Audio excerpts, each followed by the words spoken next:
Welcome to North Suburban Baseball as the Orioles are hosting the Chisago Lakes Wildcats. We're joining in progress here in the top of the first inning.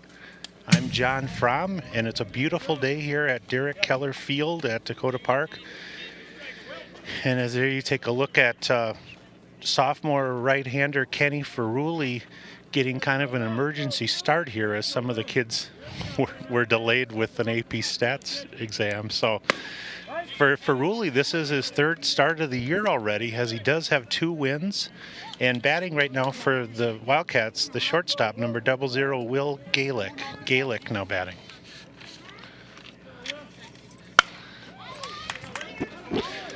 That's going to be a soft single into center for Galick, and that'll start things off nicely for them. And that'll bring up the number 21, the third baseman, or 31, Matt Hasselquist, the right fielder. Matt's off to a good start for Chisago, hitting .471 on the season. Mitch Thomas doing the catching behind the dish today for the Orioles, and we'll talk to you about who's playing where after this pitch.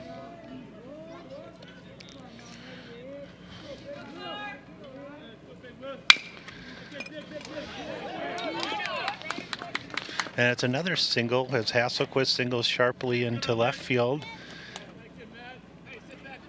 Kenny just pitched on Tuesday, but the Orioles are in a stretch where they're playing 6 games in 6 days, and this is the 5th game in 5 days, so kind of running a little low on arms here. Here's the number 3 hole hitter, Mitch Berg, playing third base for the Wildcats. Berg also off to a nice start, hitting .333 for the Wildcats with 3 doubles.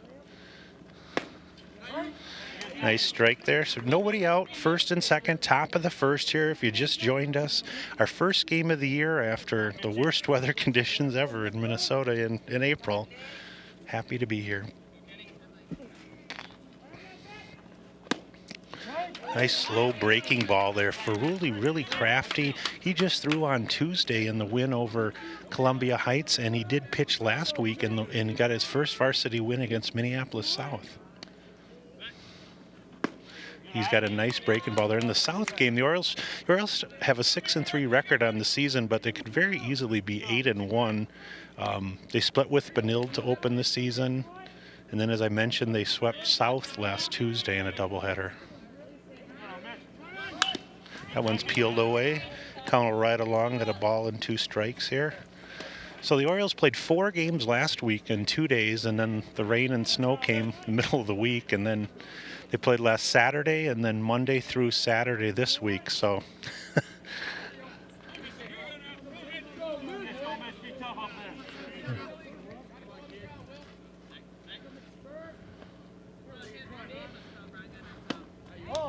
just a little low there, and a nice take there by Berg. You see Galick getting a nice lead off second and wearing number 00 from our center field camera. So Galick at second, Hasselquist on first. Berg trying to work a walk or a hit here.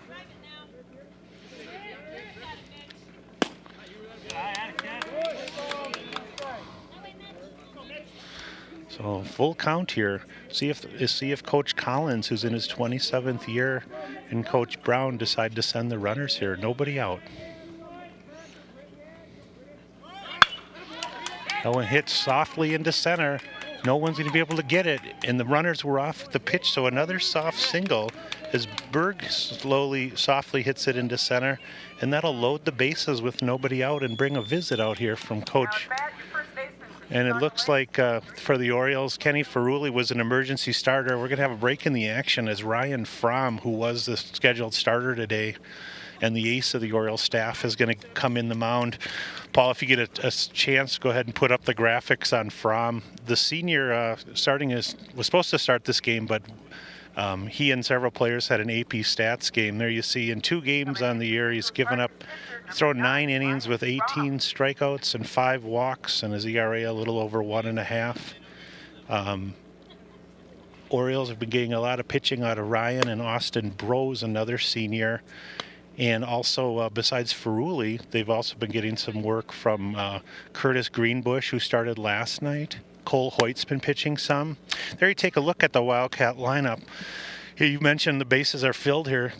Galick at the shortstop. And here's Hasselquist in right. Berg, the third baseman. Kellen Reed will be up next here. He's at first base.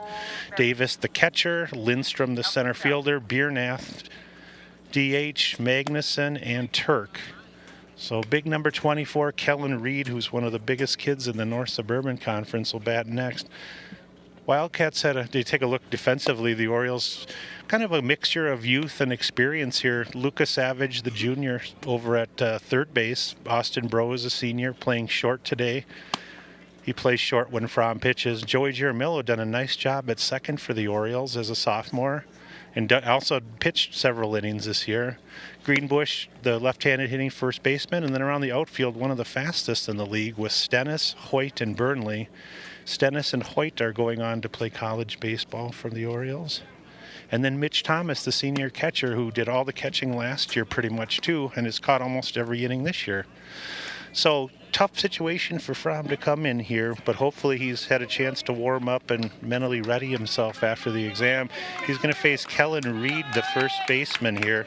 Kellen, a big target, and he has 3 RBIs on the season.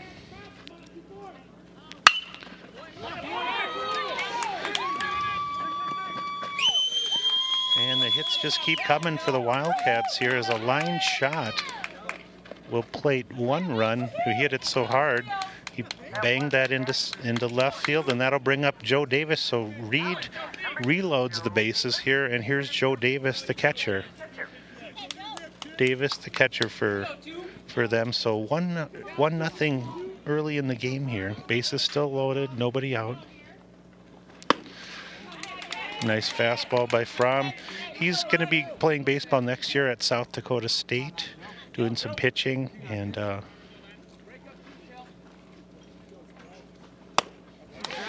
a good speed on his fastball. 1-1 there. He also throws a curveball, and he's worked a lot with Coach Olson on his changeup.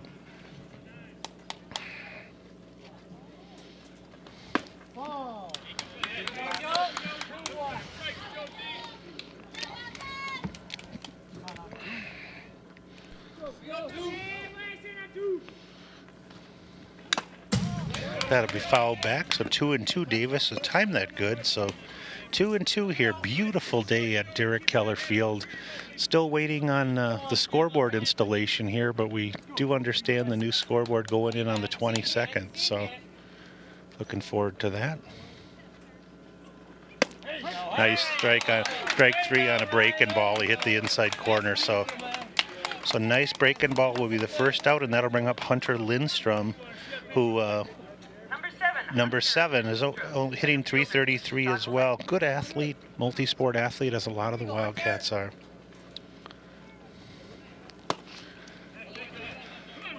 The strikeouts have been coming pretty good so far for Fromm this year. That's his 19th in 9 innings so far. So. Oh, and there was a distraction. There was a momentary loud sound.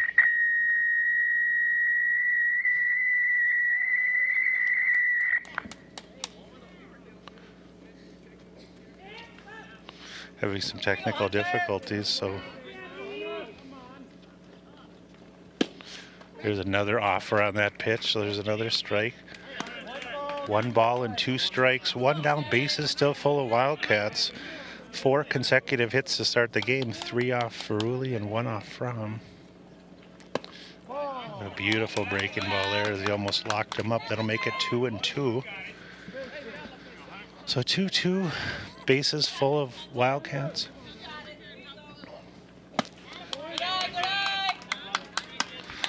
Ryan maybe trying to overthrow, maybe need to slow it down just a tad here.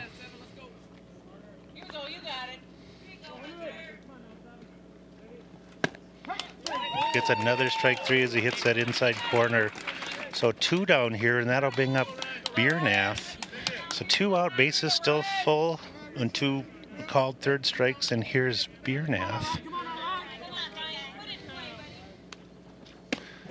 Nice strike there in the outer half. Ryan using that changeup more this year. He's obviously got a real good kind of 12 to 6 curveball. works it up and in there to kind of back him off the plate there. About 70 degrees and not hardly any clouds in the sky here today.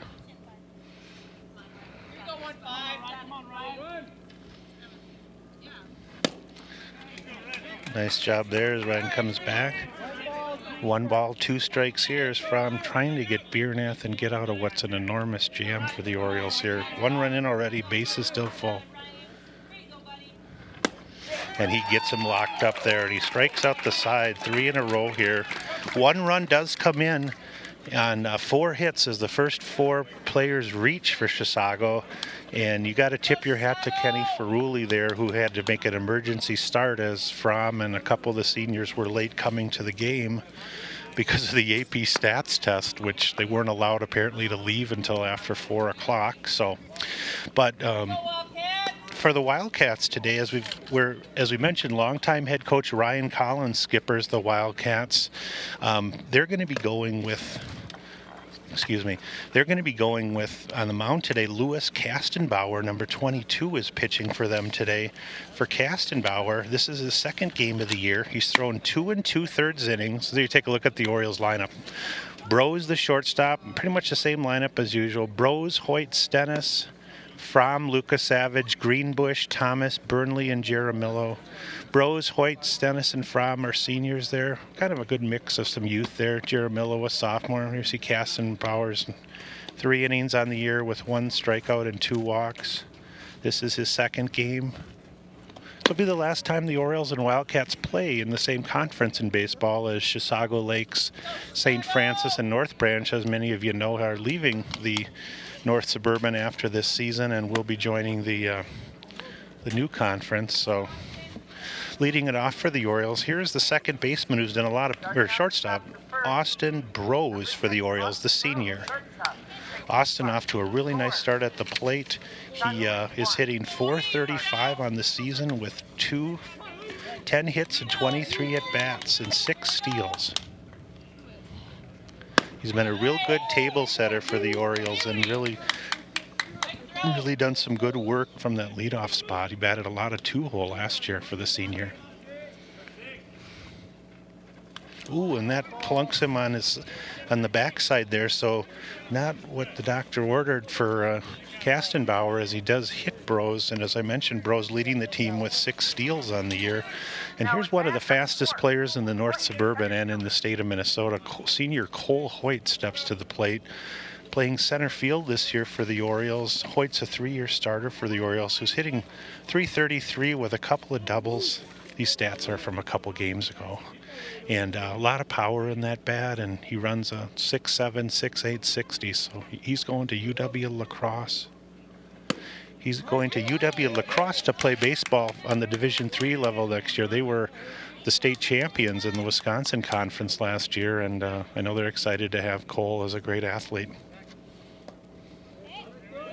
Cole also, along with Parker Stennis, Austin Brose, members of the football team here at St. Louis Park, and have played a lot over the last 3 years. Throw back there, and Coach Bissonette barking out to Brose to come back in, as he does. Didn't dirty his uniform that time, but that one's chopped to third. Going to be a tough play. Oh, a nice bare hand and a throw over, but he does beat it out. Beautiful play by the third baseman that time. I'll tell you what, Mitch Berg came in, and the only thing he could have done was bare hand that. Indeed he did, but Hoyt beats out an infield single, and that'll bring up Parker Stennis, who has hit 5 doubles already on the season to the fence in different games. Parker officially .458 on the season with 5 doubles and a triple. He is quarterback for the football team, and he's going to be going to Concordia St. Paul, a Division II school, and he's the left fielder, so they're hoping for big things from him. There's a hard ground ball to short. Flip over to second for 1 in the relay, and he does beat that out. So they get the force.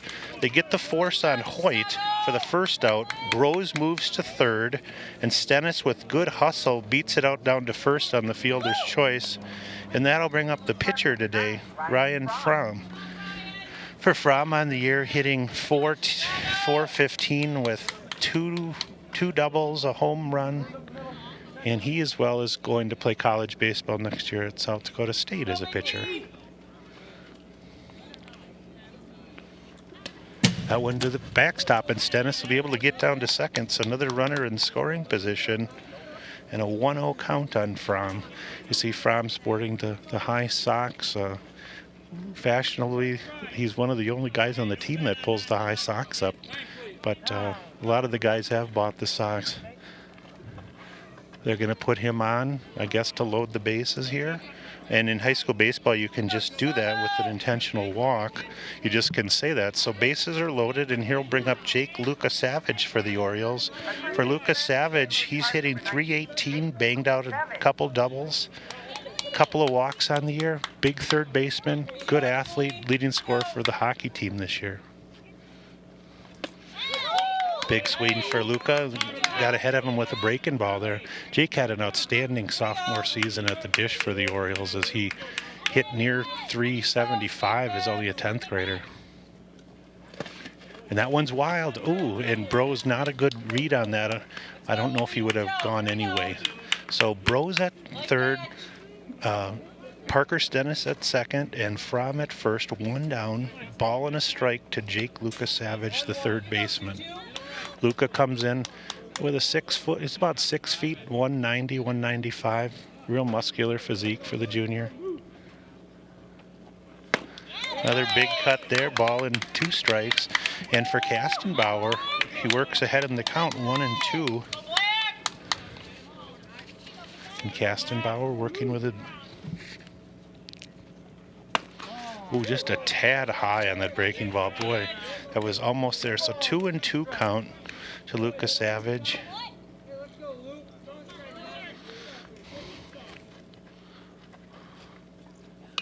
Ooh, foul ball. Bad news for Jake there as he ducked down, but the pitch hit the backside of his bat. I don't know if we have that on tape, Paul, but we'll have to go to that. So instead of a full count, it rides along at 2-2 here with 1 out. If you just joined us, this is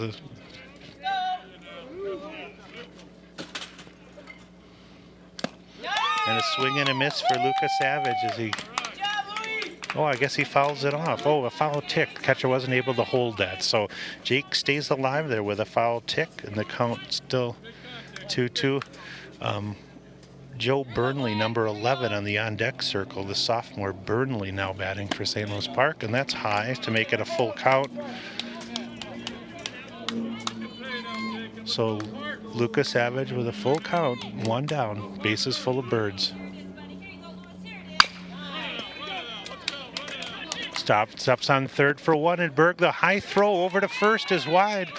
And Stennis will have to hold up, but 1 run scores on that putout as Bros comes across to score. Stennis is retired at third on the fielder's choice, but the Orioles do tie it up 1-1. And Luca Savage fights that off, and luckily Berg was able to field that at third base, but his throw over to first was high. And that'll bring up Joe Burnley, the sophomore right fielder and pitcher for the Orioles. Burnley hits it hard to third. Berg picks it up, and he fires again. High throw, and it is a nice putout. So Burnley retired on a 5-3 putout there, but the Orioles are able to get that run back. And after 1 here, we're going to step away momentarily for the Orioles. 1 run on 1 hit, and after 1 here, we are 1-1 here at Derek Keller Field. Stay with us, and we'll be right back here on Park 16.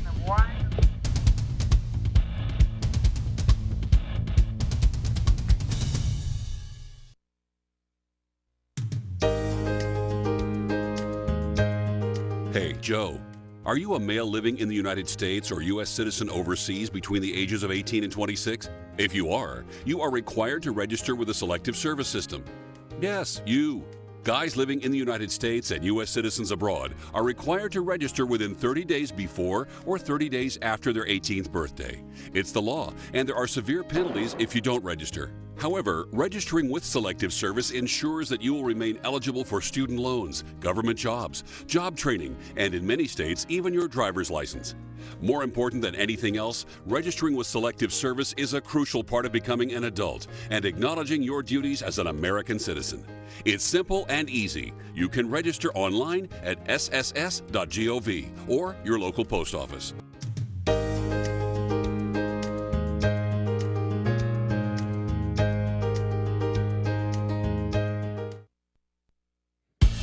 All right, we are back here at Derek Keller Field as a lot of action to start the first inning. The Chisago Lakes Wildcats put together 4 hits and played a run in the first inning, and the Orioles come back, and thanks to some base running and a hit batter, Austin Brose comes around to score, and we're 1-1 as we enter the second inning here. For the Wildcats, now batting number 34, Dylan Magnuson, the left fielder. For Magnuson on the year, he's had a couple of hits in 12 plate appearances, and he has 1 double on the year. Good size to him as well. It's a nice strike thrown in there by Fromm. Magnuson with a good cut there.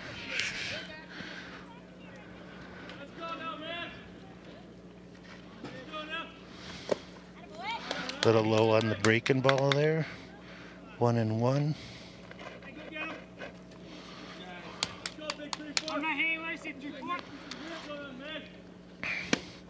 Another strike there, so ball and 2 strikes. We mentioned the Wildcats off to a 1-4 record, but they have a good team. They had 2 close battles with Benilde on Monday. One chop foul as he hangs in there. And I know last year, I think it was a 3-2 game up in Chisago Lakes. These teams have played really close games all the way through, so 1-2, the count will ride along here to Magnuson. Start off the second inning. That fastball hit hard to second, but a nice 2-hopper over to Joey Jaramillo, and the sophomore cleans that up and retires Magnuson 4-3 on his throw over to Kurt Greenbush. Number 26 for Chisago Lakes, second baseman Miles Turk. And here's Miles Turk for the Wildcats. For Turk on the year, he's also got a couple of safeties on the year, scored a couple runs. So 1 down, top of the second here. Thomas behind the plate and Fromm have worked together a lot the last couple years, as has Brose and some of the other guys. That'll make it 2-0 here.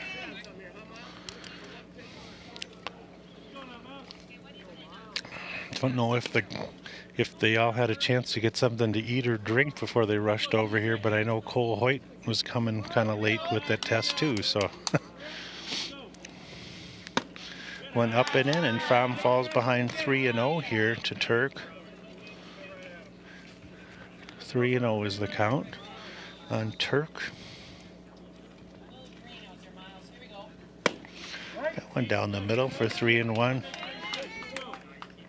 Ryan gained a lot of size in the last year as he shot up to 6'2" and about 195 now. It's also down the middle. He was always kind of tall and thin. Obviously, he's a hockey goalie too for the Orioles, who was captain of the hockey team along with Kurt Greenbush and Noah Fortmeyer. And he comes back from 3-0 and gets all 3 on fastballs and is able to get the second out there. And that'll be back to the top of the order. And one of the young men who had a nice hard single to start the game, Will Galick. And here's Will playing short again. He's got a double on the year and five hits on the year so far. Not a cloud in the sky, about 70 degrees. Galick crowds the plate a little, open stance. Nice quick bat on that one as he turns quickly on it and peels it foul. Wildcats have got a good football program up there, and I'm sure a lot of these young men look like they've spent a lot of time in the weight room for the Wildcats. So.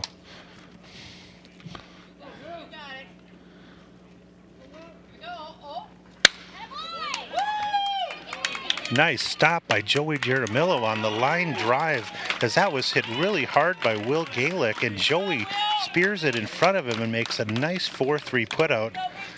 Nice piece of hitting by Gaelic there. Just hit it really hard. So no runs on no hits and nobody left as we head to the bottom of the second. Take a look there. I don't know if we saw that, but it was a really nice play from my vantage point. Joey had to almost backhand that from behind, and the sophomore Jaramillo made an excellent play on that. And he's got a slick glove. He's really was really an excellent play by Jaramillo, the way he scooted that. He's really a baseball nut. I don't think he'd mind if I said that. I know his parents are very happy with him.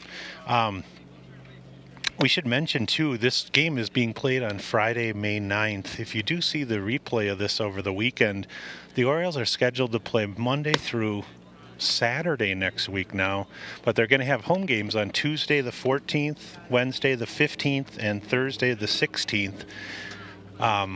Make sure you check the gopark.org website, gopark.org, for updates on all the park schedules, because everything has changed so much with softball, baseball especially, when you miss the first 4 weeks of the season. And leading off the bottom of the second for St. Louis Park, doing the catching tonight, number 3, Mitchell Thomas. Thomas, the catcher. Mitchell Thomas, number 3, catcher. Ooh, up and in, a little chin music on Mitch to start the parade here. And Mitch on the season has got 5 hits and 15 at-bats, a nice .333 average, and he's also walked 3 times. Nice little breaking ball by Kastenmeier there, gets ahead. He used that a little bit in the first inning, threw several breaking balls. Thomas, slightly open stance, crowds the plate. Nice cut there, pushed down the third baseline and just foul. So the count will move to 1 ball and 2 strikes on Thomas.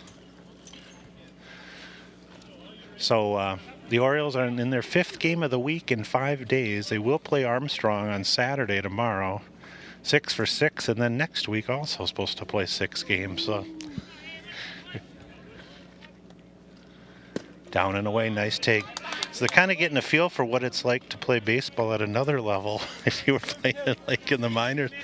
But probably not a lot better than going to school and then just heading over to the ballpark when the weather's nice and playing some games.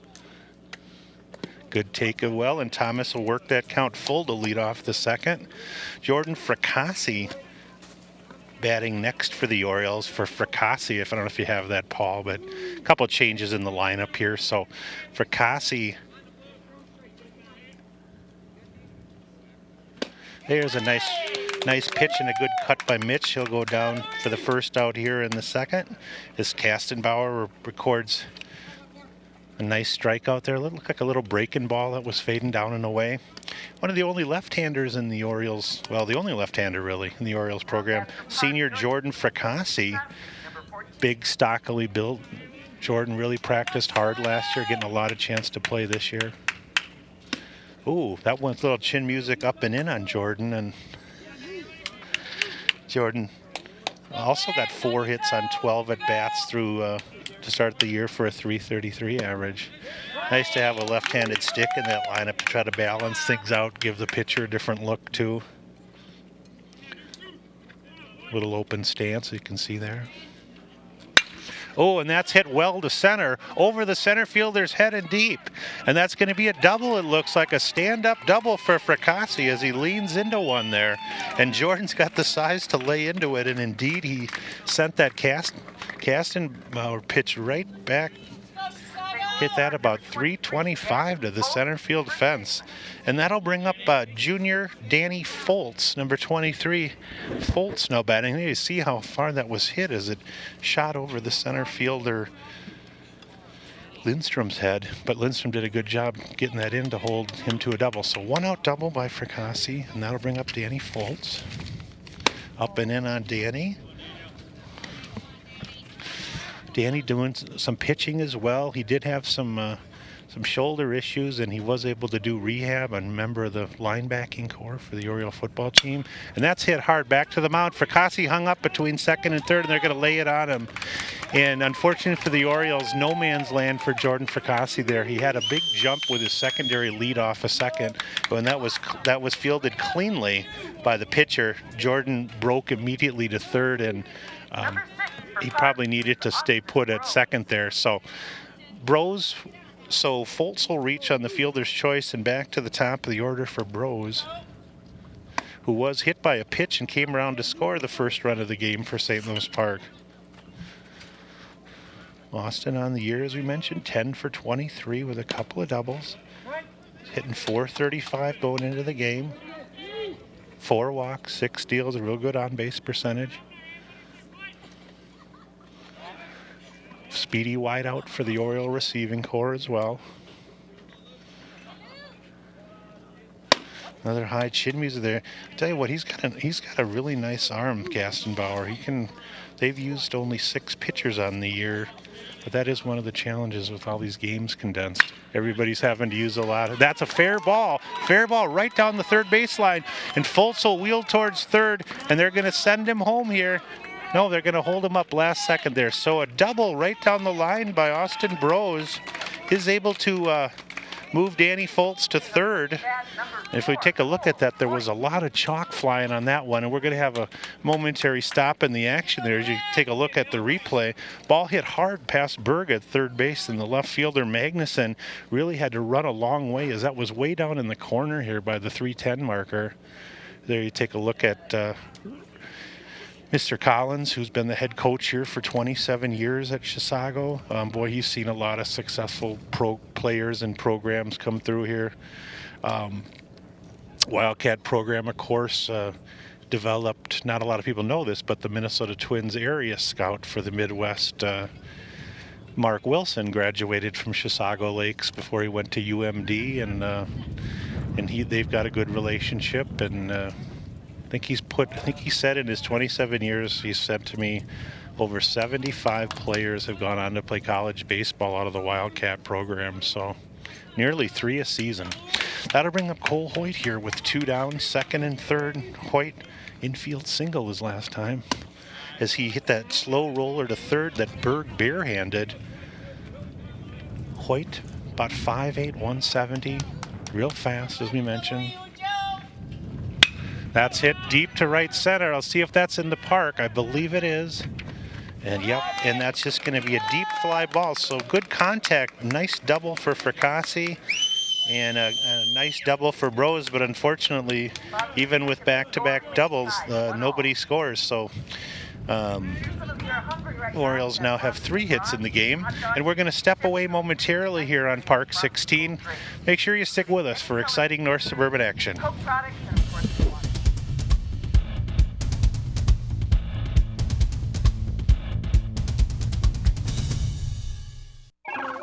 Engine. Check. Thrusters. Check. Fuel. Check. Computers. Check. Social Security. No check, go direct. That's right, Patty. A few weeks ago, I went online to godirect.org to sign up for direct deposit. It's easy to do, and I got my cash at warp speed. Wow, it's fast and easy. I'll sign up right now to make sure I'm prepared for our next mission.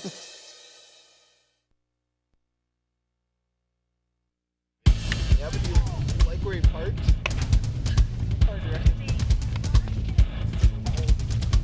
Wednesday the 22nd. Yep. And I don't know what time, but there's. Yeah, we're playing Edison. It's our last play.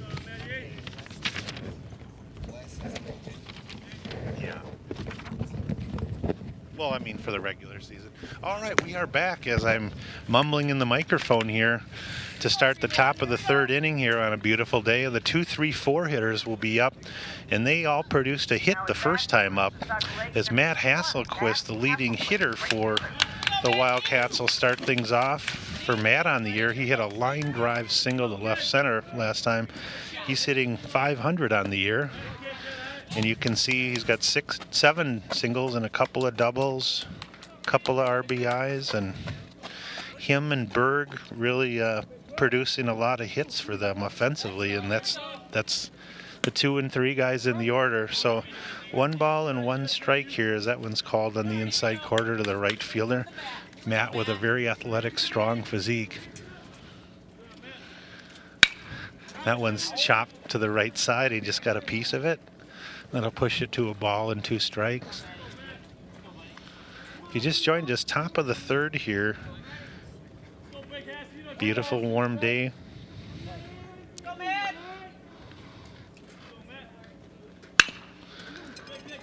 Oh, and that's a nice single into left field. So just like his first at bat, a nice bounce single into left field by Hasselquist.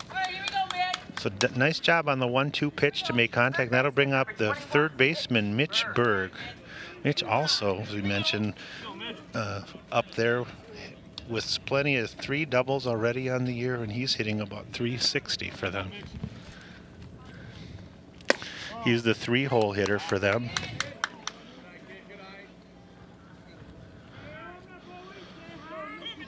Kellen Reed, the first baseman on the on-deck circle, who also singled in the first inning. So from the set position, throws over to Foltz, drops the tag down. Looks like Danny's got the sunglasses on over there. Got a high sun today. Ryan from the set position, looking over, comes to the stop. Up the ladder there, and Berg really went for that. Nice quick bat on the high fastball. That'll put us to 1-1 here on the count.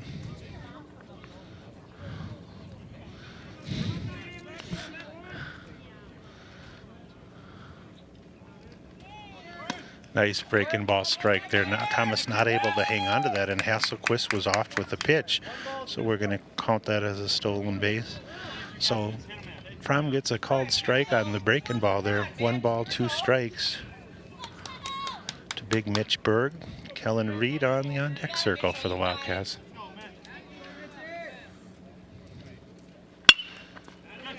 He hangs and fights off that breaking ball there. Curveball really dipping, and it was a little inside, but he did a nice job spoiling that. Count will ride along at a ball and 2 strikes as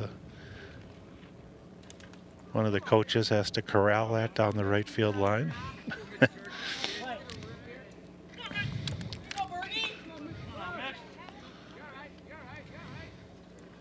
Another breaking ball will lock him up for strike 3 there. Good curveball there. And that's the first out of the inning. And here's Reed again, who promptly greeted Fromm with no outs in the first inning when Fromm entered with the bases loaded after 3 singles to Fracassi, and he knocked in the first run of the game, and he's trying to do that with Hasselquist at second here. Breaking ball there, down in the dirt. Oh, and Thomas fields it. Didn't pop out of his crouch real fast, so wild pitch there on the breaking ball. And any kind of contact on the ground ball, I think the Orioles are going to play the infield back here. Try to make sure they get the out here. So 1 down, Hasselquist on third. 1-0 count to Reed. And that high fly might do the job. Burnley running hard in right field. Let's see if they tag. Burnley with the catch. Here comes the throw. Oh, they didn't send him. They did not send him. It was kind of a shallow fly ball, and that little pop fly to right. Burnley had to break hard to the line. If you watch the replay here, as Reed hit it, just kind of popped it up. But Burnley running hard to his left. The sophomore corralled it, and I thought they were going to tag him because Joe just threw it into the cut man. So maybe a break for the Orioles. 2 down, and here's Davis. Let them know, you guys. So inside there with ball 1, and Thomas pouches out of his crouch there. Hasselquist still at third with 2 outs. Davis went down on strikes looking the last time. Another big stocky hitter. That one's down low again, so that'll be 2-0. 2-0 is the count here. Fromm going from the windup with a runner on third.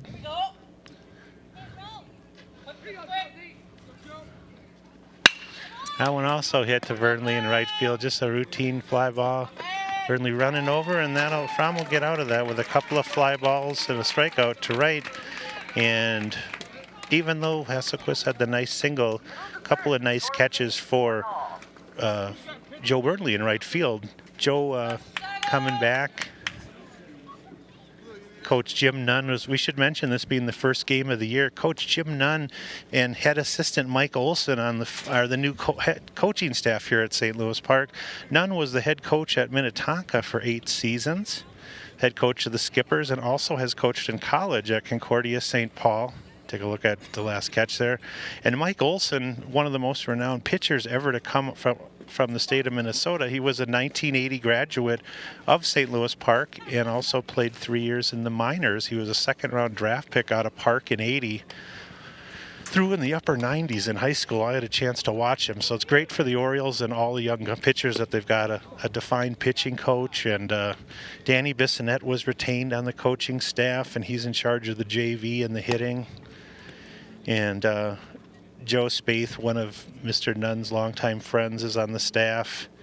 And I know a whole new blood in terms of the B squad and freshman coaching staff, as Aaron McEachran, who was the coach the last 2 years, took the head coaching job at Dakota County Technical College. Of course, many of you may remember that Aaron was a first-team All-State when he graduated in '98 from St. Louis Park, and then earned a full ride to the University of, or scholarship, I should say, not a full ride, to Northern Iowa, where he was drafted out of. The Orioles, he was really kind of a hitting expert, so the last couple of years they really had a focus on hitting, and leading off this inning is one of the young men who definitely was an advocate for Coach McEachran. This is Parker Stennis. The three-hole hitter is 3-4-5 up to start the bottom of the third. Stennis reached on a fielder's choice, playing left field today. And as we mentioned, 5 doubles on the season. He's up and in with that there. This will be Stennis from Luca Savage to start the inning.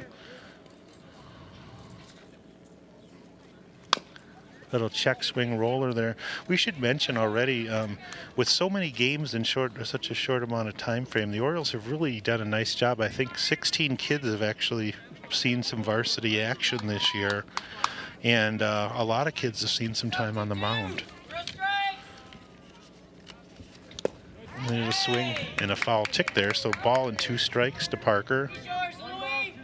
1 ball and 2 strikes on Stennis. Parker with a slightly open stance, athletic posture. Hit hard to shortstop, ground ball picked up, and nice throw over to first base there, as the shortstop Galick hadn't seen a ball yet at short, but he fielded it cleanly and threw over to Reed. Stennis rolled it nicely. Galick in front of him, saw it all the way. And with 1 down, that'll bring up the pitcher today, Ryan Fromm. 1 down, bottom of the third. We're tied at 1 here.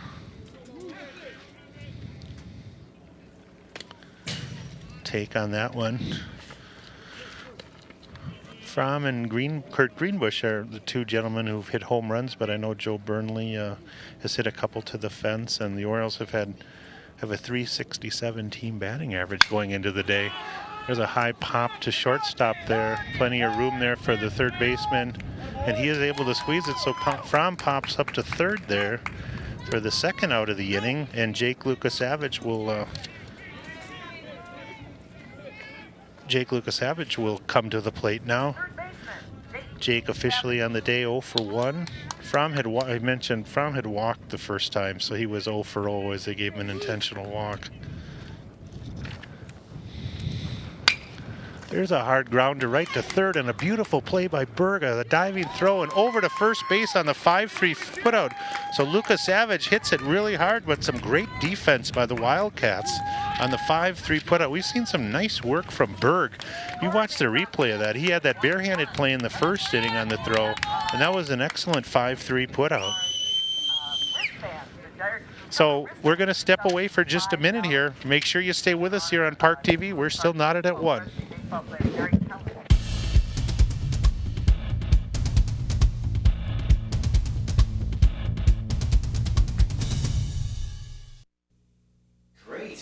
Ah, the comforts of home,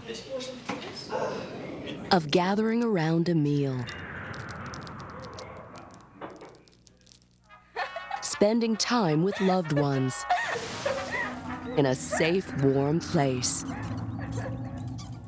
Millions would love to live in a house just like yours. Maybe they already do.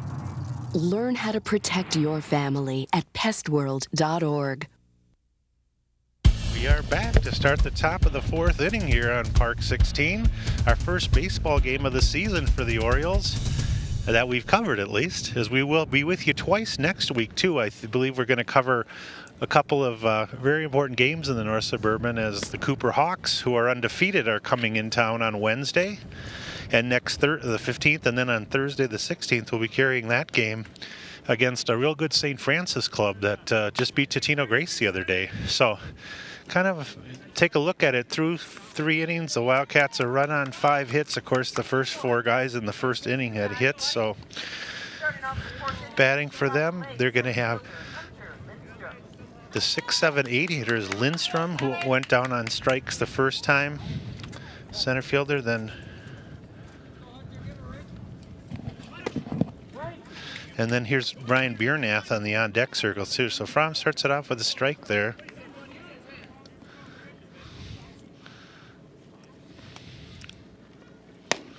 Offers at that, and that'll be 2. So 0-2 is the count here.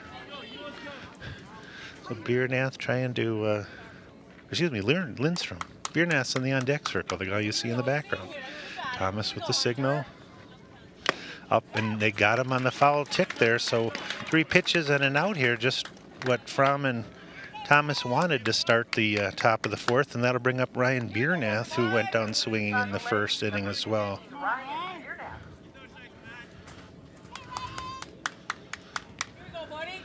Biernath, number 15. Fromm throws a changeup there, a little high with that. See a look in the background there. I see the Foltz family and a lot of people gathered around here watching this one on a Friday afternoon. So another strike there. So 0-2 is the count.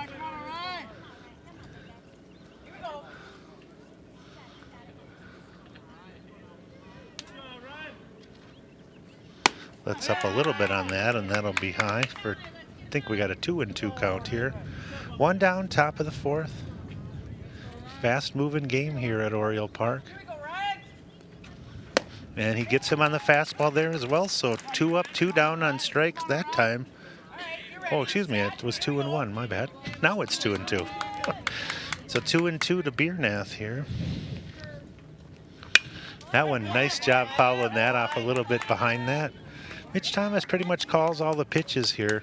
Depending on the coach's situation, some coaches will call the pitches, but Mitch obviously pretty familiar with Ryan's stuff, and they work well together.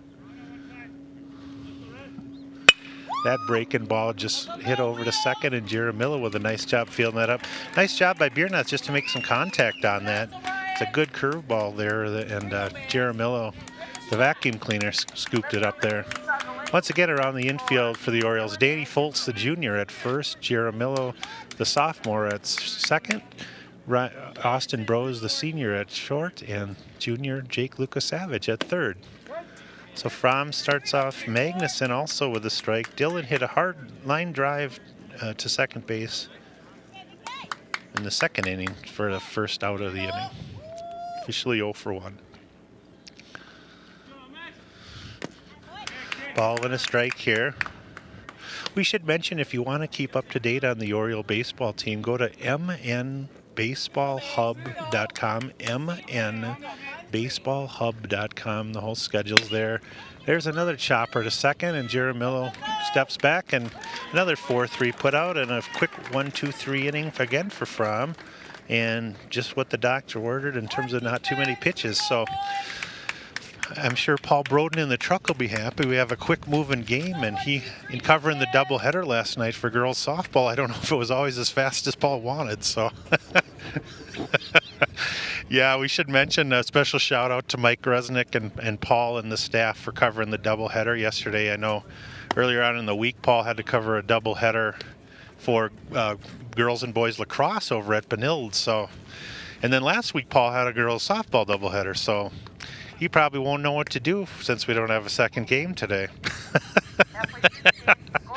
So, Paul, why don't we take a second and put the graphic up? If you do want to order a copy of this game or any other game that is airing, You can call Paul's number, the director, 952-924-2635.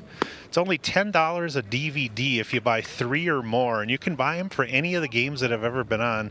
Or go to ParkTV.org. Even if you don't have cable, you can watch the replays either using the on-demand feature or live web streaming off Channel 16 or on occasion 14. So please let others know.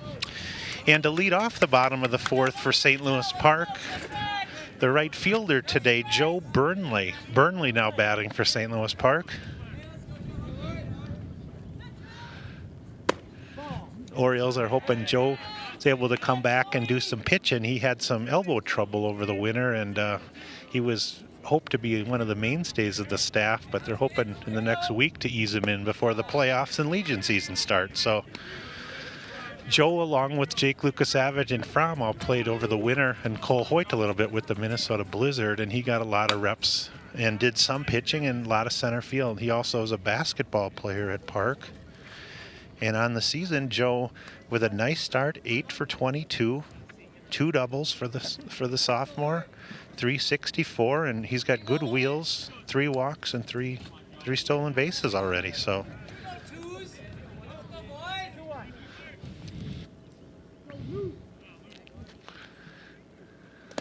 little down and away there. Joe will take that to work it to a 3-1 count. Burnley, Thomas, and Fracassi here for the Orioles.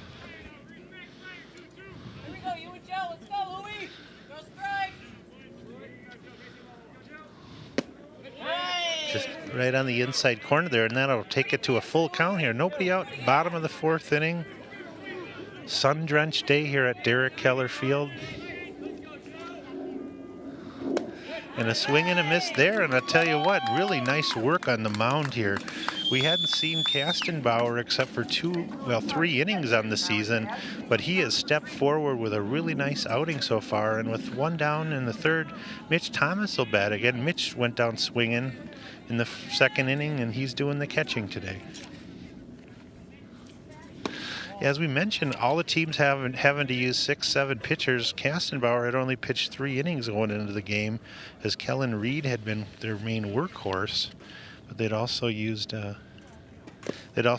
Mueller, Magnuson, and Lindstrom on the mound for a start. So they'd had four different guys had started already in the season. So this is his first start of the year, and judging by the results, I'm sure the first of many. So little 2-0 count here for Thomas, as a little visit out there on the mound as Kastenbauer getting a visit from Joe Davis, his catcher today. Mentioned Mitch off to a good start with the bat, and nice strike there. They hit a ball and 2 balls and a strike there. The senior catcher, he also a member of the Oriole football team. Big linebacker, filling a lot of holes, tackling a lot of guys. Of course, a lot of the Orioles excited. 3-1 is the count here, leading 1 down in the bottom of the 4th. That's a high pop. Wow, that's really high, though. Short center field. Wow, that was really hit high, and a beautiful job that time by the center fielder Lindstrom, as he was able to corral that, as Mitch Thomas really just missed that. And speaking of just missing, here's one of the guys that really unloaded in the 2nd inning with one of the biggest hits of the season, a line shot by Jordan Fracassi, as he hit a double to straightaway center for the senior. As we mentioned earlier, Jordan, the only left-handed batter in the Orioles stable.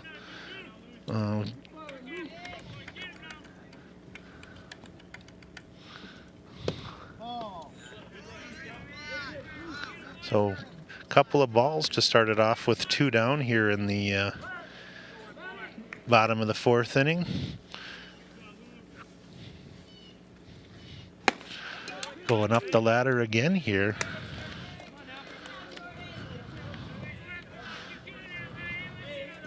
Seems like going into this game,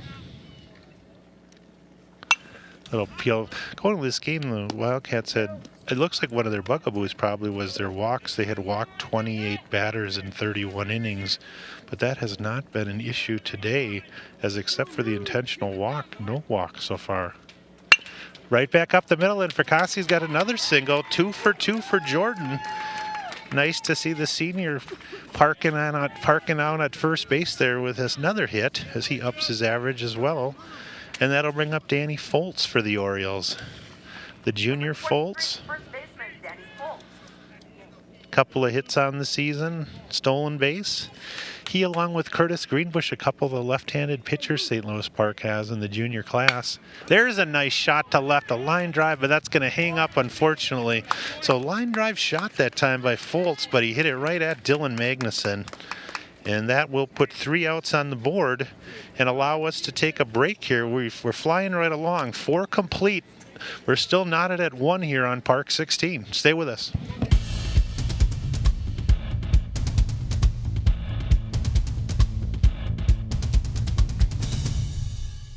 Hi, I'm Betty White, and I'd like you to meet my friend here. This is Red. He's a puppy with a very special job to do, to be a guide dog for someone who is blind. Together, they'll travel the world in safety and with confidence. Guide dogs for the blind provide their services free of charge, thanks to the generosity of people like you. Please visit guidedogs.com to learn how to help today.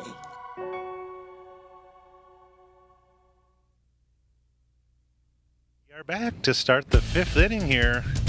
First game of the year here on Park TV, and it's been a real nice pitcher's duel as a quick run in the first inning by Chisago on 4 hits was matched by an Oriole run in the bottom of the first, and that's where we stand through 4 innings. Fromm relieved Fracasse, who started for St. Louis Park, in an emergency situation with the bases loaded and no out in the first, and has pitched 4 innings and has recorded 6 strikeouts and 1 hit so far, keeping his pitch count down, which will help. For the Wildcats to start off here, they're going to lead it off with number 26, Miles Turk. Turk went down on strikes in the 2nd inning in his only at bat. So 9-1-2. So Turk, Gallick, Hasselquist. Gallick and Hasselquist top of the order for Chisago Lakes. Kicking off the 5th inning for Chisago Lakes, second baseman Miles Turk. Turk on the season was 2 for 12. 6 strikeouts on the season, so coach hoping he can make a little more contact. Couple runs scored. Their team batting average was .231, but Hasselquist was hitting nearly .500.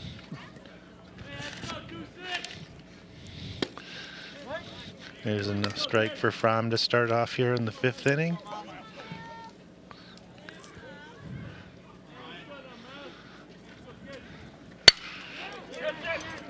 Oh, what a backhanded play by Jaramillo, as that was a base hit all the way.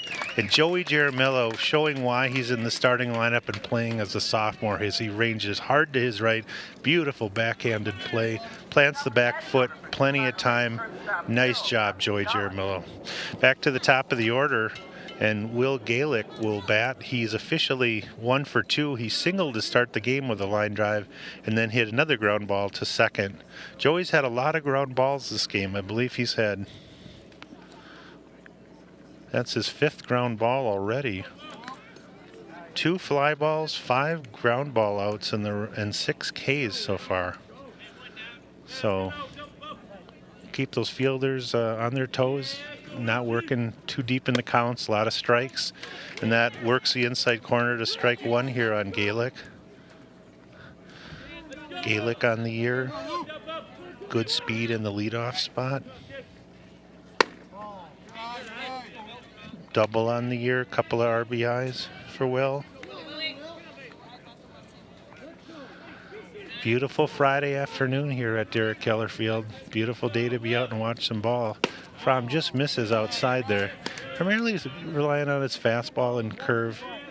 2-1 is the count here.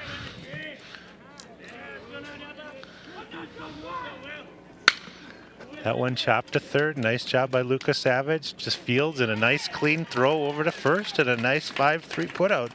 Another advantage. Nice play by Jake. Another advantage to throw at a lot of strikes is the guys are on their tiptoes and they're ready for the balls. And that'll bring up Matt Hasselquist. 2 for 2 on the day with 2 line drive singles. He also he also stole a base in the third inning and was stranded at third base. Just from misses inside of the curveball as Hasselquist almost bent into that one. So Ryan's got more of a true overhand break on his curveball.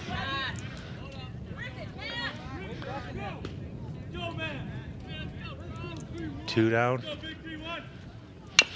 Another chopper to third. Hasselquist with a quick bat. You can see he's stockily built, and you can see why he's hitting over 500 in the conference. And it looks like a lock to me to be an all-conference selection. Not sure if he's going anywhere to play baseball, but he sure looks stockily built. That one chopped to Jaramillo again. Oh, and Joey, unfortunately, that one hit off the tip of his glove, so Hasselquist will reach on an error there. Joey just took his eye off the ball momentarily. So 2 outs and Hasselquist on first, and that'll bring up Mitch Berg, 1 for 2 on the day. Single and a strikeout for Berg. Mentioned earlier, Berg was leading the team in extra base hits with 3.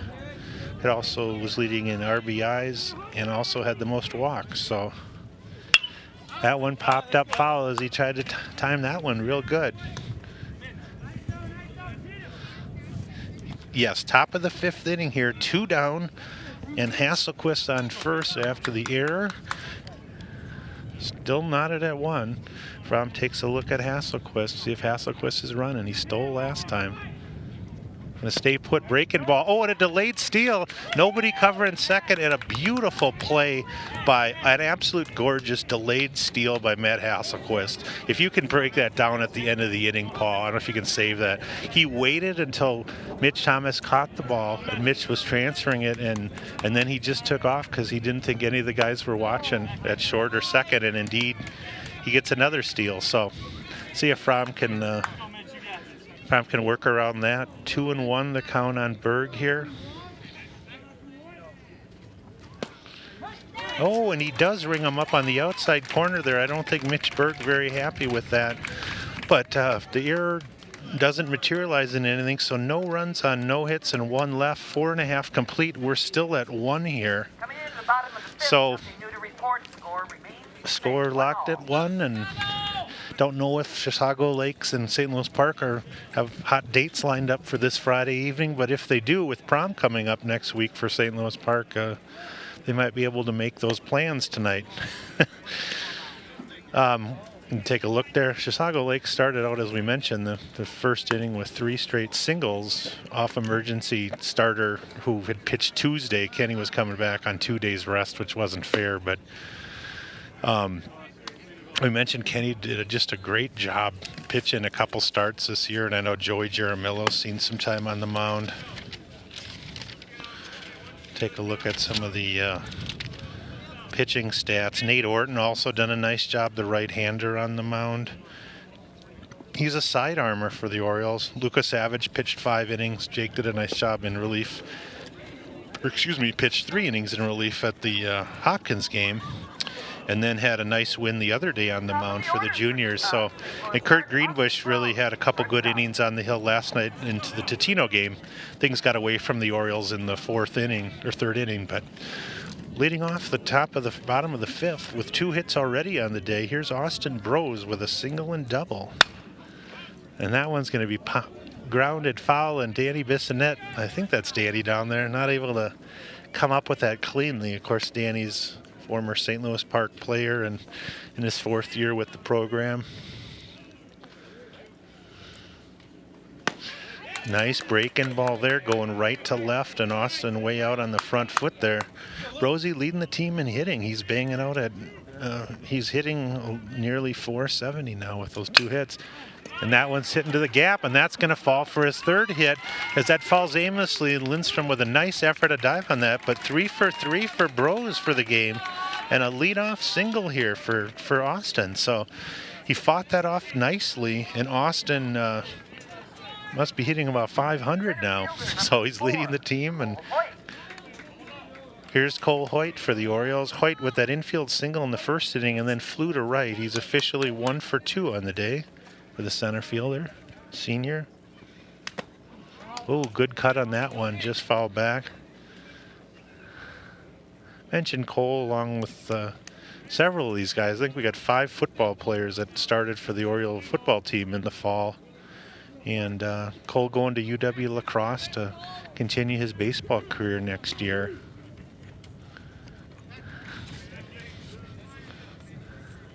Very fast, great base stealer. Quick throw over to first, and nice work by Kastenbauer as he's able to hold Brose close. Brose does have 6 steals on the year, so he's definitely a candidate to go here. Nice step off by Lewis. Yeah, I gotta believe Mr. Collins, or Coach Collins and Coach Brown, just thrilled with the effort that Kastenbauer's given him. Oh, and that one was popped up off the bat there. If we go to the replay there, nice job by Brose, able to barely get back to first. But you watch the play here. The ball is popped up off the bunt attempt right into the glove. And then Brose was heads up enough to get back to first. So pop up on the bunt for the first out, and that'll bring up Parker Stennis. 0 for 2 on the day for Parker. As we mentioned, Parker also going to continue his baseball career, quarterback the Oriole football team this year. To some success in the playoffs and a win over Kennedy. Nice little pitch out there as I thought something was going with Brose. Parker going to Concordia St. Paul, so good for him.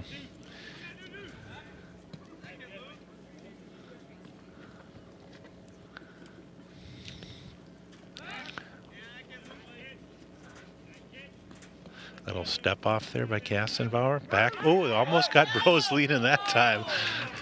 a little cat and mouse game there. The 2-man umpiring crew kind of looking at each other as they go to the replay there. Austin had all the weight on his right foot there and barely got back. Nice video, nice shot there, camera. Nice camera work here. As we mentioned, a lot of work to set up for these baseball and softball games as Paul and his crew have to set up 2 cameras, one in center field, and that view you see right there is an unmanned position above the dugout there. That one in on the hands for Parker, just popped to center, and Lindstrom going to get that, and Brose going back to first base. He was about halfway thinking it might fall, which is the right thing to do, but he had the speed to get back. So just a fly to center for the second out of the inning, and that'll bring up the pitcher to try to help himself, Ryan Fromm. 1 for 2 on the day with an intentional walk and a pop up to third. Fromm doing the pitching. Also a hockey goalie, as we mentioned. He, Lucas Savage, and Greenbush, all hockey players. And speaking of hockey, I think we can let the cat out of the bag. There was an announcement 2 hours ago that the Orioles have named a new head hockey coach, and that is going to be longtime youth coach Terry Keesley taking over the varsity hockey program.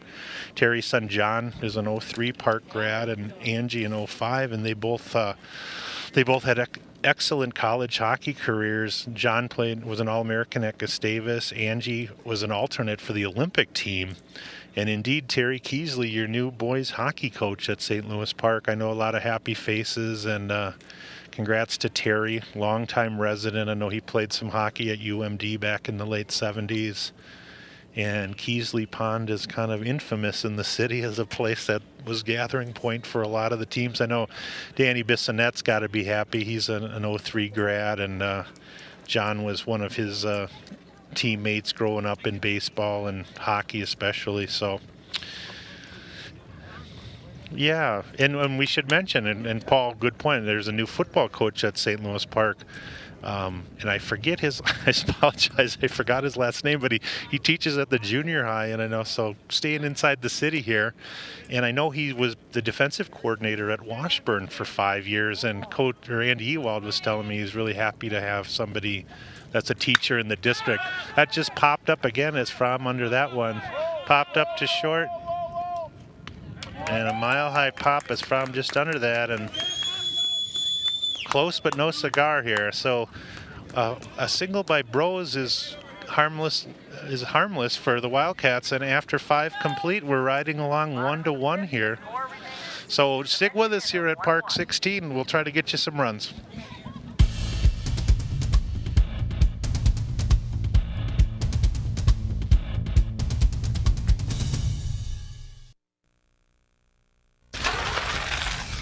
Hi, my name is Ocean Ray, and I just love California raisins. At our house, we eat California raisins on our cereal for breakfast, out of hand for lunch, and as an after-school snack. I know they provide good nutrition for my family, and I'd like my friend Michelle to explain why. As a registered dietitian and chef, I know Julie wants Ocean Ray and the rest of her family to lead healthy lives. And good health starts with good nutrition. What better way than with all-natural California raisins? They're fat and cholesterol-free, low in sodium, with no added sugar. They're simply fresh grapes, dried by the sun to concentrate their nutrients, providing sustained energy for active families like Julie's. As much as Ocean Ray loves her California raisins, we may have a future champion on our hands.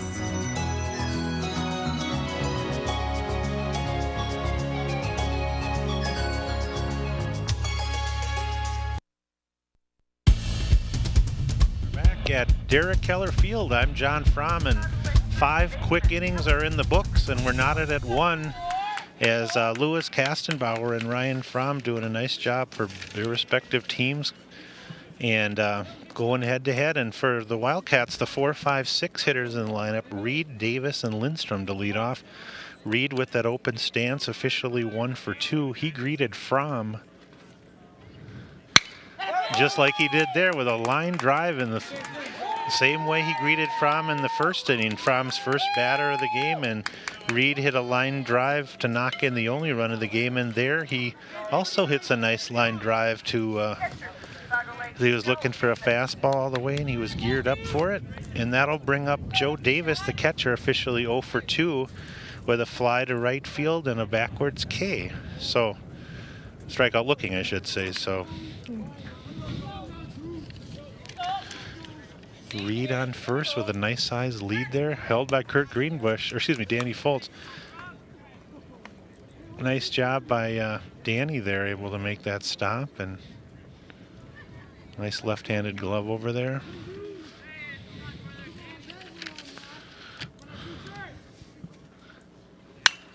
Fouled off there. Reed officially was 3 for 10 on the season going into today, so he's 3 for 12, but he's got 3 RBIs and a couple of walks. Another stockily built young man there. Got a good catcher's body. Both him and Thomas are built for catching, it looks like.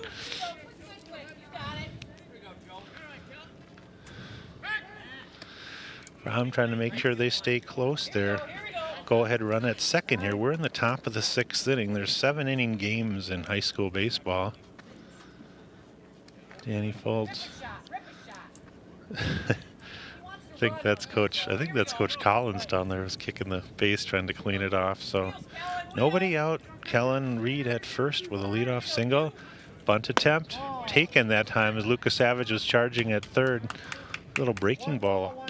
1-1 as the 0-1 count. Coach Collins and Brown put the bunt on, trying to move that go-ahead run over to second here.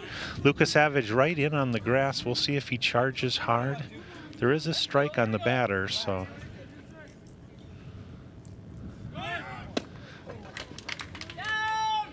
Swing and a miss, and a nice throw down by Mitch Thomas, but was a nice job with good speed for Kellen Reed.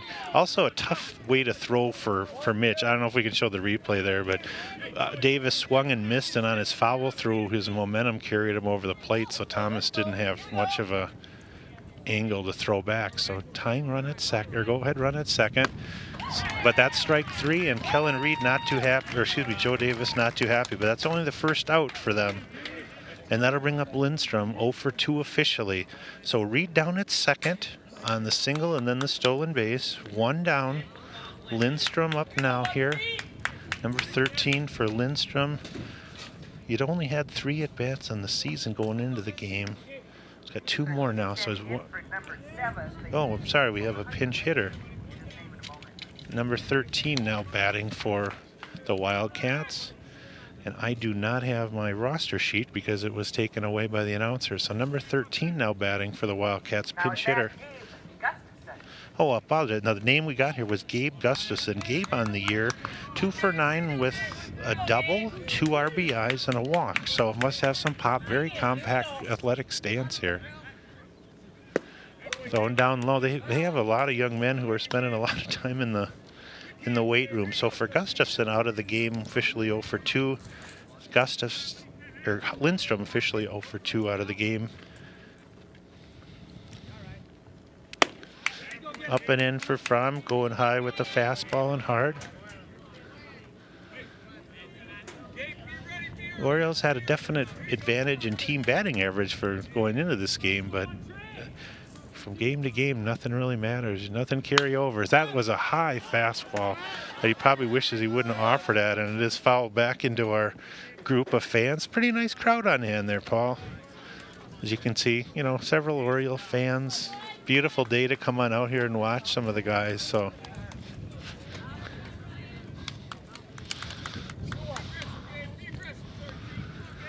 Gustafson again here. I think we have a 2-1 count. 1 down. Go ahead run Reed at second, who singled and stole second. That one fouled off again as Fromm with another fastball there. Now we're at 2-2 here. Fromm with no worries on his pitch count. I've only got about 54, 55 pitches so far. And there he goes up the ladder and gets another one. Big strikeout for strike 2 as the pinch hitter Gustafson wasn't going to be able to turn on that inside fastball. And that'll bring up Ryan Biernath. Biernath 0 for 2 on the day with a strikeout and a ground ball to second.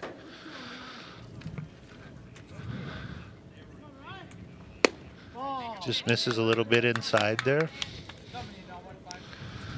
So 2 down, go ahead run at second. Bros and kind of holding the runner there at short as he's kind of showing Ryan an angle there. That one down the middle for a strike. Big hole on the left side between Lucas Savage and Bros at third and short. Ryan versus Ryan here. That one fouled off again. Ryan on 5 days of rest today. I think there was some thought potentially that he might have pitched last night against Totino, but with a game yesterday, today, and tomorrow, and them wanting to use Austin Bros before next week, they decided to put Fromm in on Friday and Bros throw on Saturday. That one chopped to short to Bros. Ground ball, Austin plants his feet. Nice throw, nice scoop, and that'll do it. So nice 6-3 put out. And the leadoff single is stranded at second there. Good play by Austin Bros there as he came in and got that one. And 5.5 now in the books, and we're still at 1. And Paul, I don't know if you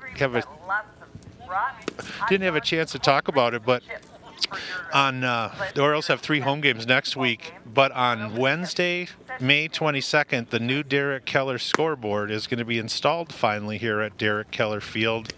As many of you will remember, Derek's the young man who was captain of the 2011 team who passed away last June after a long battle with leukemia, and was an inspiration. There also has been a Derek Keller Scholarship Fund set up. If any of you are interested in helping support the scoreboard or the scholarship, the scoreboard and the Dugout Club are in need of funds to pay for the scoreboard. I believe they have to raise another $10,000 or $11,000, and any help would be appreciated. I know you can contact me or Elizabeth Griffin or Patty Hoy if you want to help with that. But make sure you come out on May 22nd if you can. There's going to be a scoreboard unveiling. And then next Thursday, May 16th, is senior night here at the park, as the 7 Oriole seniors will all be recognized on Thursday the 16th. So to lead off the bottom of the 6th, playing third base today, Jake Lucas Savage. An interesting line score for the Orioles is Austin Bros with 3 hits, 3 for 3 on the day. Jordan Fracassi, a big double, nice single, 2 for 2. And the other 7 batters in the order combined have 1 hit. So all bunched up at the 1 hole and the 8 hole today. And we'll see if Lucas Savage can change that officially at 0 for 2 with a strikeout and a 5-3 put out for Jake.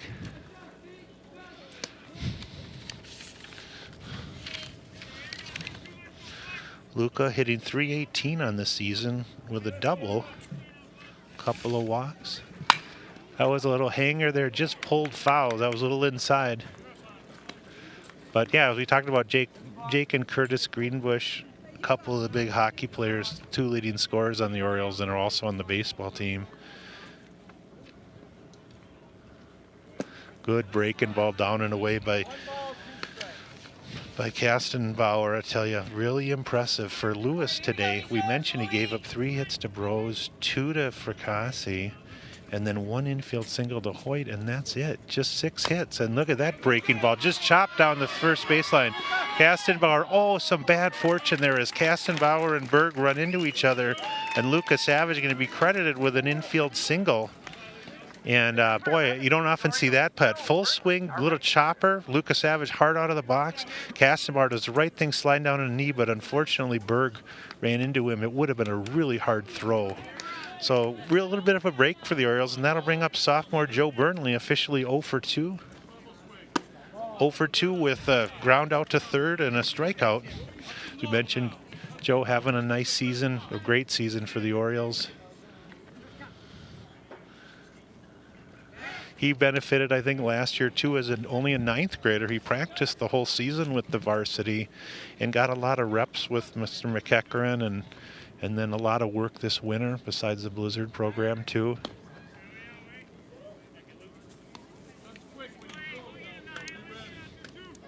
Also a basketball player for the Orioles. That little breaking ball just popped foul. Impressive how Kastenbauer goes to the breaking ball a lot, even when he's behind in the count. And don't have a lot of information, as I said, on him. But you can be sure that he's going to be in the rotation from now on, I'm guessing. 0-1 is the count. A little down and away there. Joe staying away from that. It's Joe Davis, the catcher there. So Davis with doing a nice job behind the plate, as well as Thomas for the Orioles. That one popped up to first, but no, that's going to blow foul, and I think that's going to, unfortunately for the Orioles, a break for Joe Burnley there as Kellen Reed didn't get a good read on that. No pun on words there. Reed didn't get a good read on that ball. So count will ride along here. I believe we're at 2 balls and 2 strikes. 2-2 to Joe Burnley. Nobody out. Bottom of the 6th inning. We're still tied at 1. Oh, and did he offer? Yes, he did. A little half swing and and they did check, and the second base umpire did rule him strike 3 on the appeal. So 1 down, and that'll bring up the catcher today, Mitch Thomas. Thomas also 0 for 2 on the day, and officially with a strikeout and a fly to center. He just missed on the fly to center. Lucas Savage kind of deacon like he's going to steal at second. Reed communicating in from first to Davis. Lucas Savage, nice size lead, diving on over. We'll see if the Orioles put something on. I wasn't quite sure there if, with Burnley had been hitting well, if there was thought to possibly dropping a bunt down here, being that we're in the bottom of the 6th inning. But 1 down. Little nubber up the first baseline, and that's foul as well. Fracassi on the on-deck circle for the Orioles. He's 2 for 2 on the day with a double and single. Mitch doing yeoman's work catching. Kyle Nordstrom, the sophomore, also has caught a game and a half, and he's probably the heir apparent. Lucas Savage did some catching last year, but he's pretty much exclusively at third and DHing this year. Good size lead for Lucas Savage. Kastenbauer breaking ball, a line shot to left, and a beautiful diving catch. Boy, a beautiful diving catch in left as Thomas hit the daylights out of that on a line, and Dylan Magnuson running and dove to his left. I don't know if we have that on video, but he dove to his left, and it was a basket catch in left. If he misses that by an inch or two, that's to the fence. And so nice job, and that'll bring up Fracassi with 2 outs and 2 for 2 on the day here. So big hole on the left side. We'll see if Jordan tries to pull a ground ball where the first baseman was. Oh, and he's hit by pitch, and the way he's swinging, maybe that's not so bad. But it does move the winning run down to second base and bring up Danny Foltz for the Orioles. Foltz, number 23. The Orioles first baseman, Danny Foltz. Officially 0 for 2. He lined out, had a nice line drive to left last time, and a fielder's choice.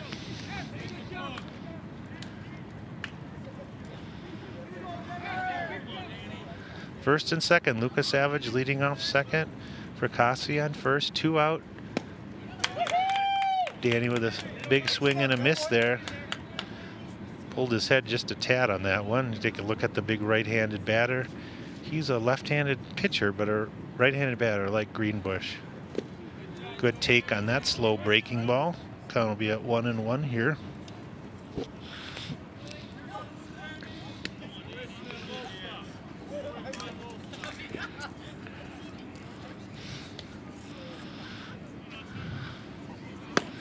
Big swing and a miss there as Foltz behind that. 1-2. See if Coach Nunn decides to do anything with the runners here. You know, maybe try to steal a run on an overthrow down to third. Ball and 2 strikes is the count, 2 down. Oh, just missed with the breaking ball. Good take though. 2-2, and see if Danny can work the count full. Swing and a miss, and that'll do it. So another strikeout as well for Kastenbauer. And as we go through 6 innings, 1, 2, 3, 5 strikeouts for Kastenbauer. Beautiful effort. 5 Ks for him. He has not walked any batters, and he has only allowed the 6 hits. So we're going to step away for just a minute. Make sure you stick with us as we're heading to the top of the 7th. Nothing decided yet here at Derek Keller Field. Stick with us.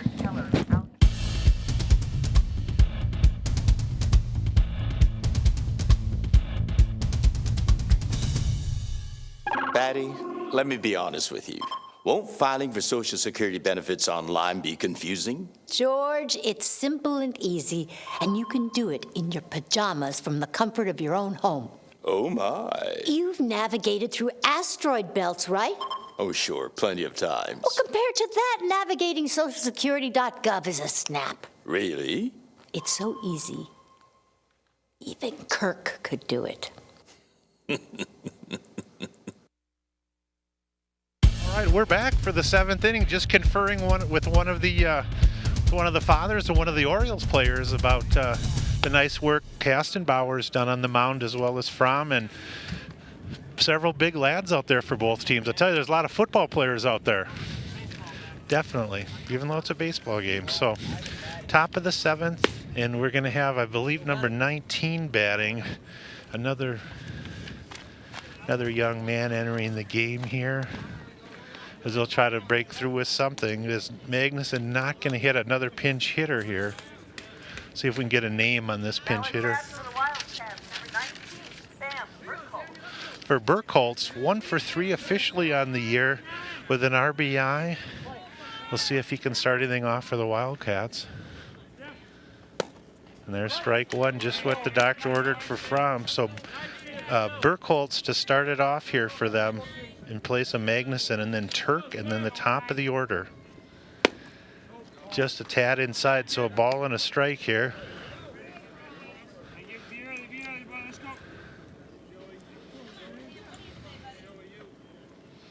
That one fouled off for Fromm. Officially, he's pitched 6 innings going into this, allowing 3 hits, and I believe he struck out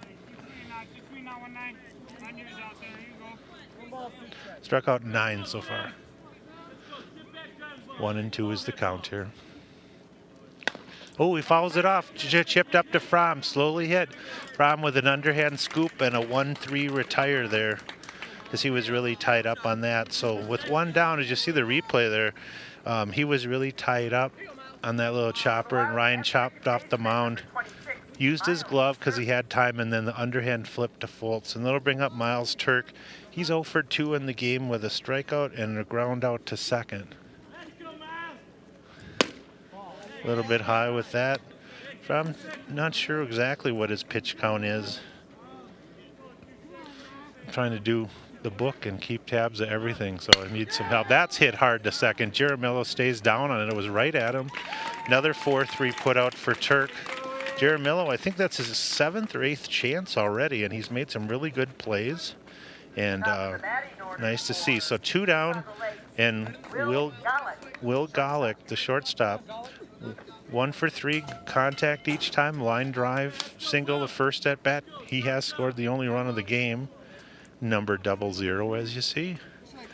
And then he grounded to second and grounded to third hard. So 2 down. See what Fromm chooses to do here. He hasn't made good contact all game. Fromm's been starting most guys off with fastballs, but on occasion he'll see if he mixes things up and throws the change early or the breaking ball. Let's give him a different look. He likes to throw up and in a lot to try to get the guys off the plate. So 2-0 is the count.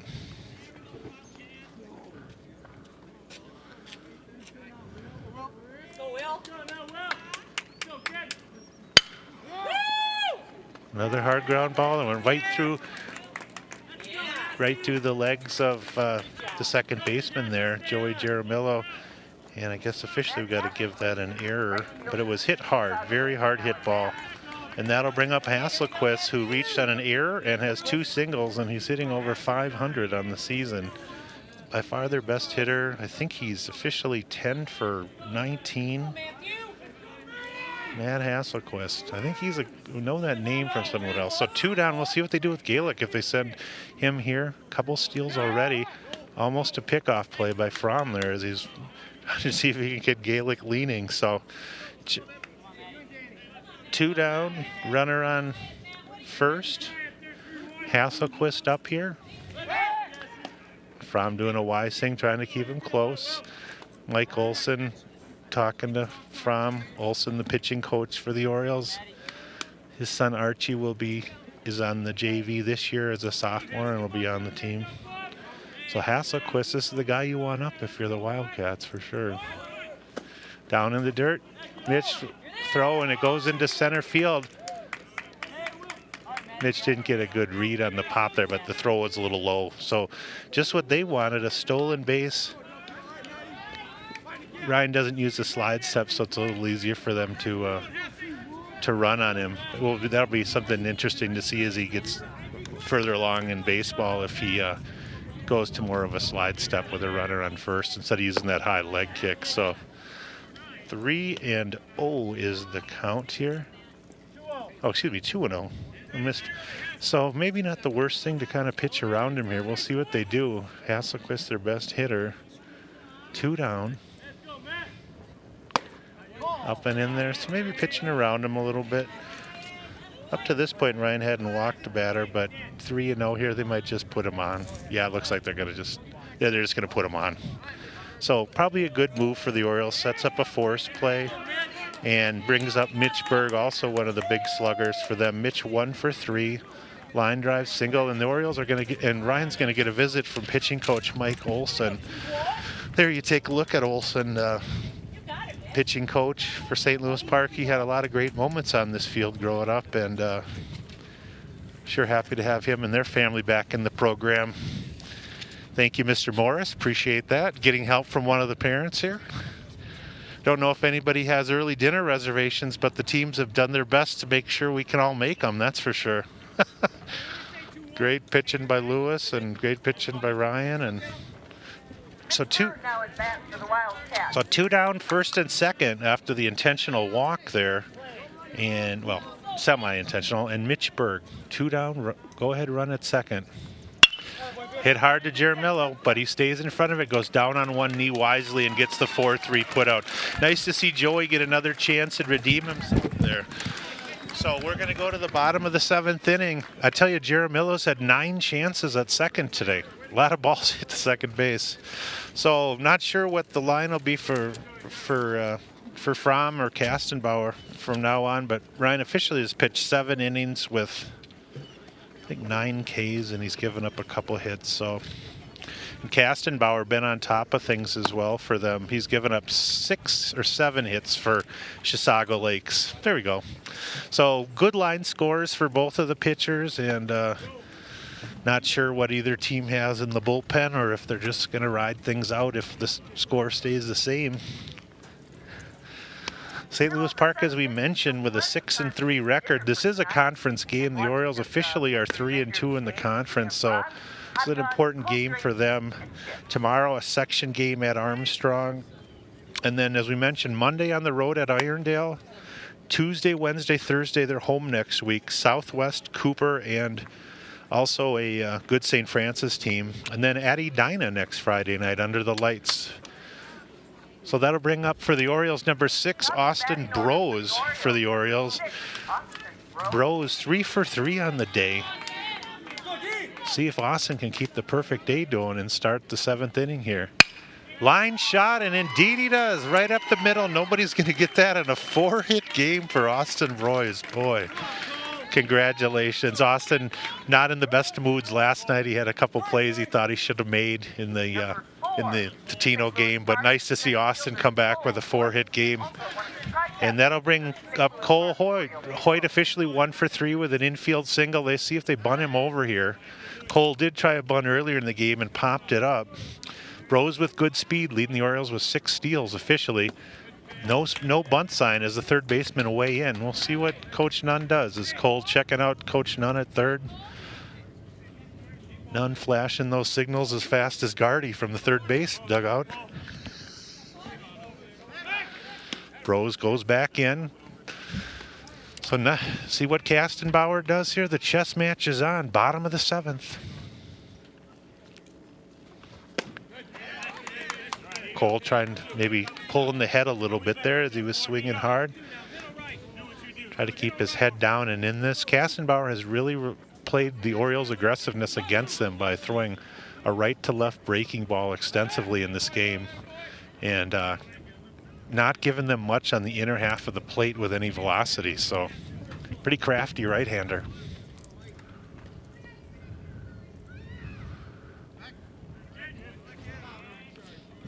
The cat and mouse game. You can cut the tension with a knife. Well, maybe not, but perhaps you can. Grounder to short, over to second for 1, and the relay not in time. So force at second as that ball was hit nicely into the hole, but a nice play from the shortstop there, Galick, as he throws it over to Turk for the force play. And with 1 down, that'll bring up Parker Stennis for the Orioles. Hoyt on first, the fastest guy probably on the team. We'll see what Coach does here, if he wants Parker to take a pitch and send Cole, or if he just gonna. Oh, a little check swing. That was up right in his hands, and a nice pitch by Kastenbauer trying to tie him up. So 1 down. The senior Parker Stennis now batting. Somewhat open stance.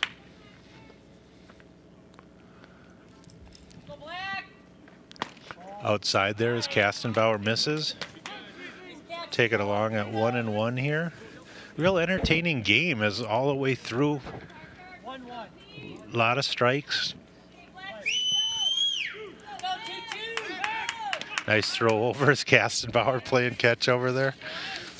Both Fromm in the top of the 7th and Kastenbauer in the bottom playing catch with their first baseman. Reed again gonna put the glove out and catch that.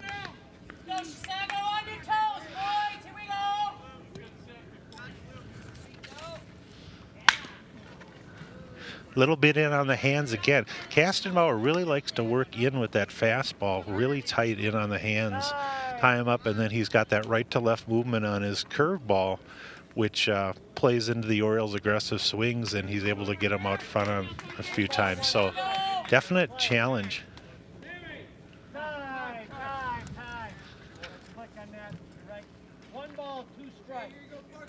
1-2 officially the count to Stennis. The pitcher Fromm on deck.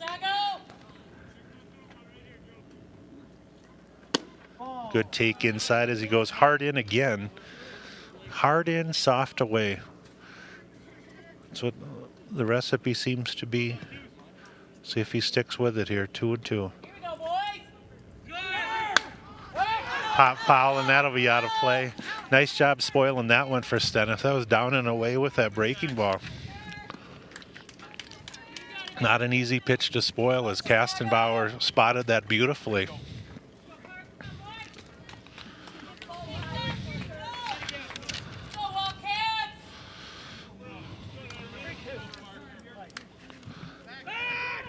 Oh, they almost got Cole leading on that one. Nice throw over, and Reed dropped the tag on him there. So just like last year, got this game going down to the wire. It was a one-run game in Chisago last year.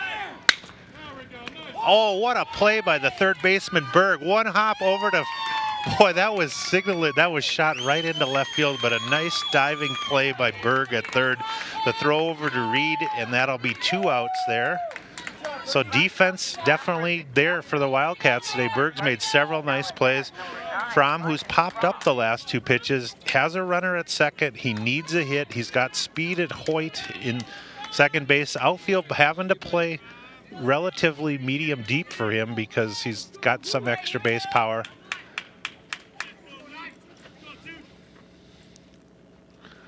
So 2 out, bottom of the 7th, winning run on second. Pitcher Ryan Fromm 0 for 2 on the game with a walk.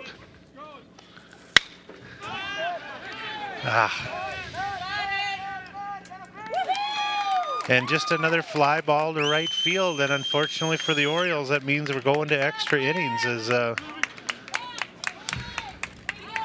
And we're going to step away as we head to extra innings here. Both teams knotted at 1 with 7 hits. Stick with us in Park 16 for the exciting conclusion as we're headed to extra innings.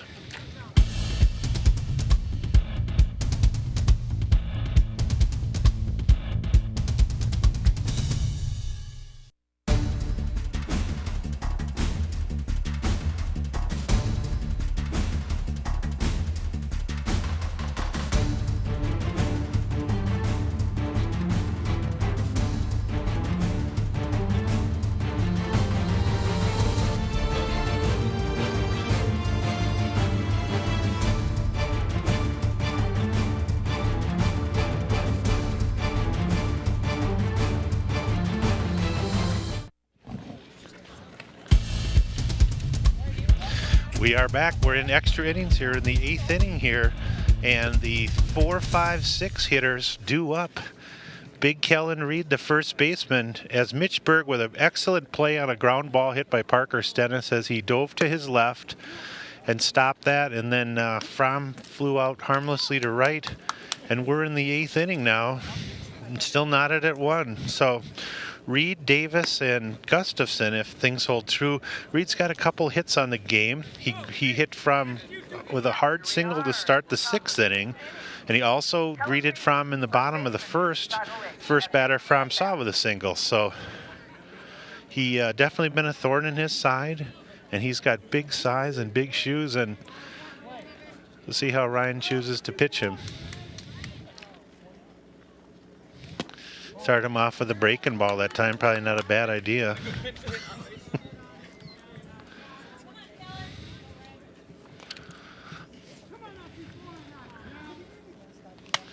Up the ladder here. Don't know officially what either guy's pitch count is at, but both guys have gone through 7 full innings now into their 8th inning. That's popped up, might be playable. No, I think that's going to blow foul into the bleachers here. Little souvenir at Derek Keller Field as it falls into the Chisago Lakes fan side, and doesn't look like anybody was hit on that, so we don't need any medical assistance over here, thank goodness. So Connell right along at a ball, or excuse me, 2 balls and a strike here on Reed, leading off the top of the 8th inning. Inside again for Fromm, so he's down in the count 3-1 here against Kellen Reed.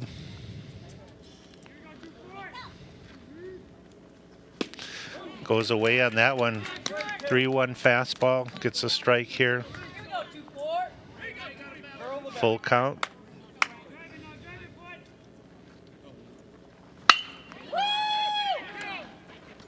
Oh, and what a catch on the line shot out to Parker Stennison left. And it's a question of who's going to rob each other from next in this game. As Reed with a line shot to left and Stennis on his toes breaking right to left.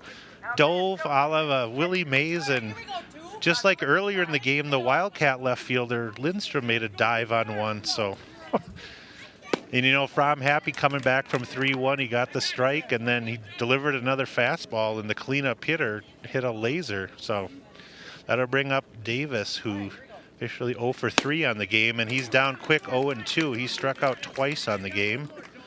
So beautiful play. If Parker doesn't make that, it's possibly a triple all the way to the fence. So.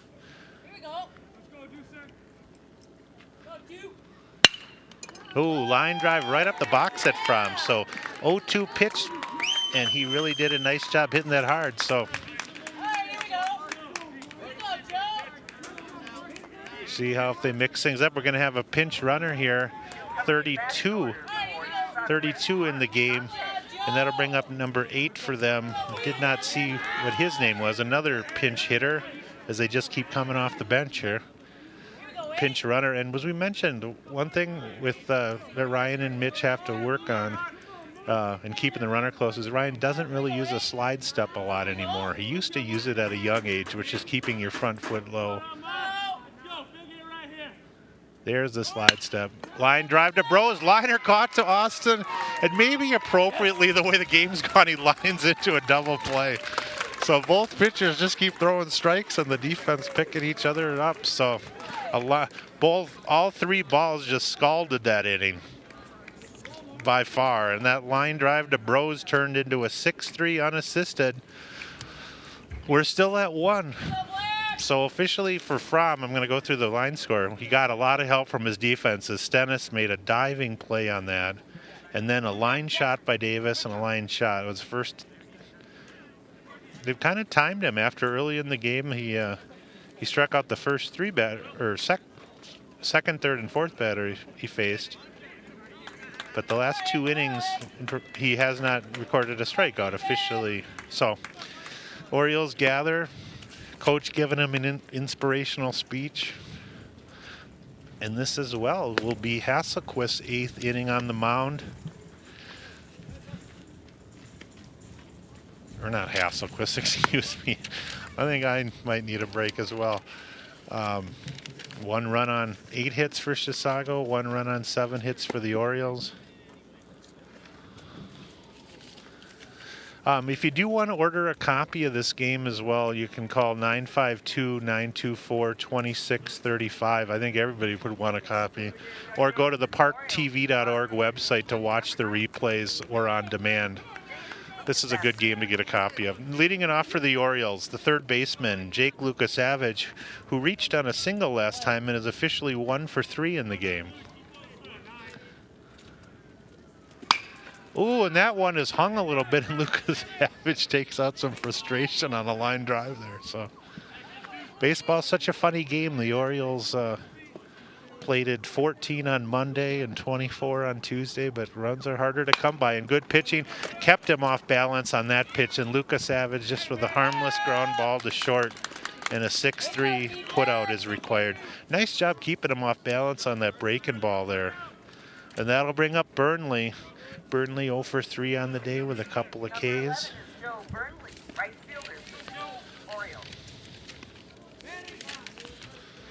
So for Joe here,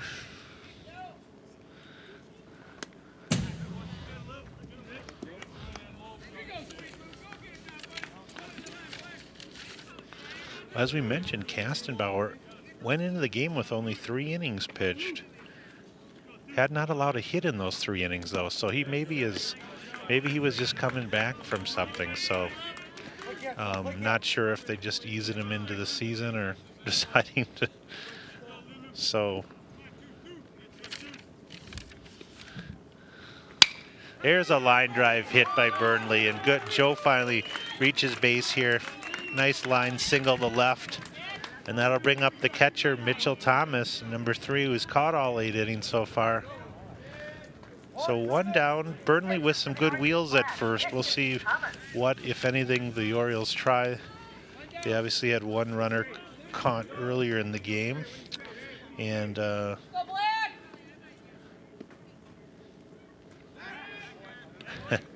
Burnley scoots back as Kastenbauer fakes the move over there.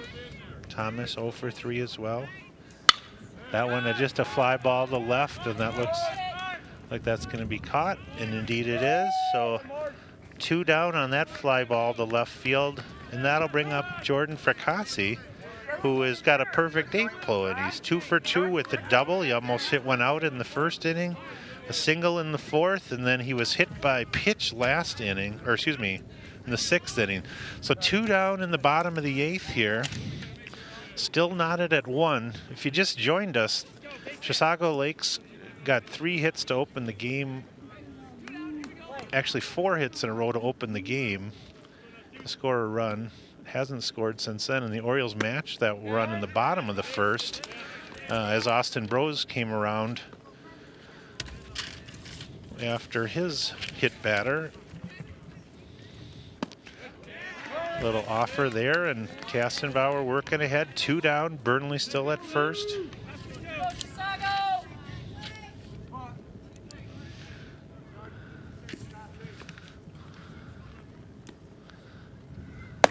Up and away there. And I may be mistaken, but I do not think either pitcher has walked a batter in the whole game, and I'm right here. Neither pitcher has walked a batter in the game, which is just mind-boggling. And there's a called backdoor strike 3 on that slow hook. And that's 8 complete. So both teams, 8 complete out of their starters. We're going to the 9th inning. Both the starters are still in on the mound, I believe. Yep. So stick with us here for the exciting conclusion.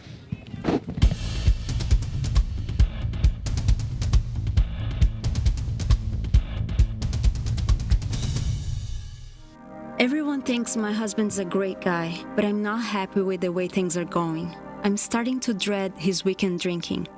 I start to feel tense every Friday because I know exactly what's coming. He's talkative and full of energy on Saturday morning, but by afternoon he starts to get loud and scary. He keeps on drinking until he passes out Saturday night. It starts over again on Sunday.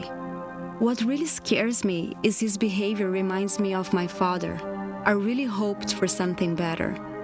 My neighbor, a school counselor, told me to try Al-Anon family groups. I didn't think weekend drinking was that serious, but I heard Al-Anon members whose situation sounded a lot like mine. Are you troubled by someone's drinking? You might be surprised at what you could learn in an Al-Anon family group from people just like you. Call 1-888-4-AL-ANON or visit alanonfamilygroups.org.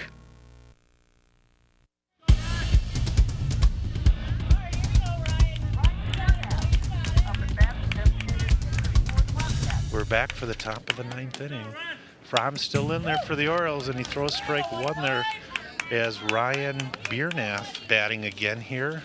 Biernath 0 for 3 officially. We were just commenting that except for an intentional walk, irregardless, no, nice breaking ball 0-2. Except for an intentional walk that was given to Fromm, neither pitcher has had a walk in this game. And there's strike 3, but it's to the fence. Let's see if Thomas can get the ball and throw it down in time. And indeed he does. So strike 3 registered. If we can go to the replay there, he swung and missed on a curveball in the dirt. Ball got behind Thomas, but it was a fortuitous bounce back, and then Mitch throws to the inside of the bag where Danny Foltz gave him a really good target. So here's now batting for them, number 19. I believe this is Sontag.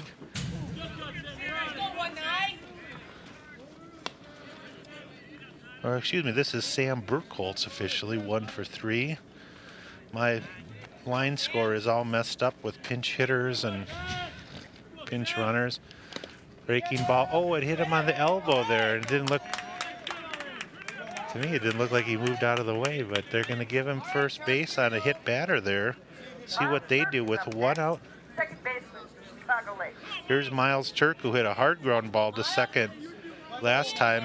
Ground ball to second in the 5th, struck out in the 2nd inning. So go-ahead run at first, and we'll see what they have planned here. But there is one out already, so a lot of throws over to first in this game.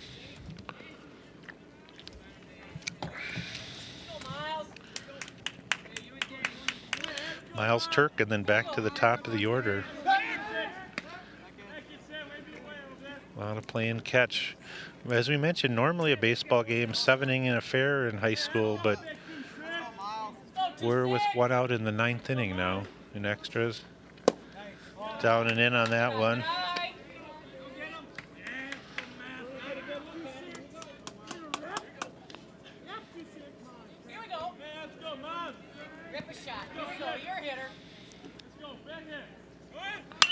That one's peeled foul again. Good job, good job. Get back. Here we go.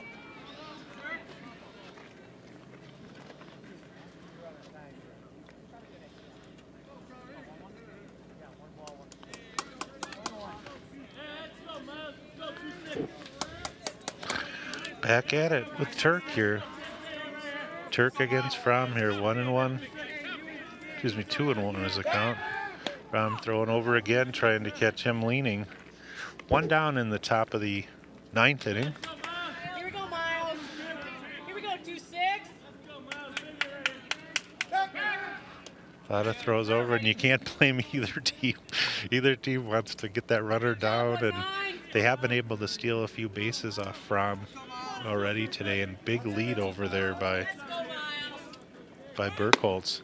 Strike 3, and the throw down into center field. Burkholz up and running. Hoyt is going to pick it up, and he's going to try to throw to third, and that almost goes by Lucas Savage. But a beautiful stop by Lucas Savage. It was a nice throw by Thomas, a little bit low, and Bros couldn't get a hold on it, unfortunately, or block it. So he gets credit with a steal, and an error brings him over to third base on the throw. Although technically, and then really nice job by Lucas Savage catching Cole Hoyt's ball here and blocking it like a goalie, because if that gets by him, the game, it's 2-1. See what he does here. So winning run on third, 2-2 is the count to Turk. Only one out, infield in all the way around. Any kind of hard contact, they're going to go home. Fromm going up the ladder, they're trying to get him on a high fastball. So 2-2 the count here.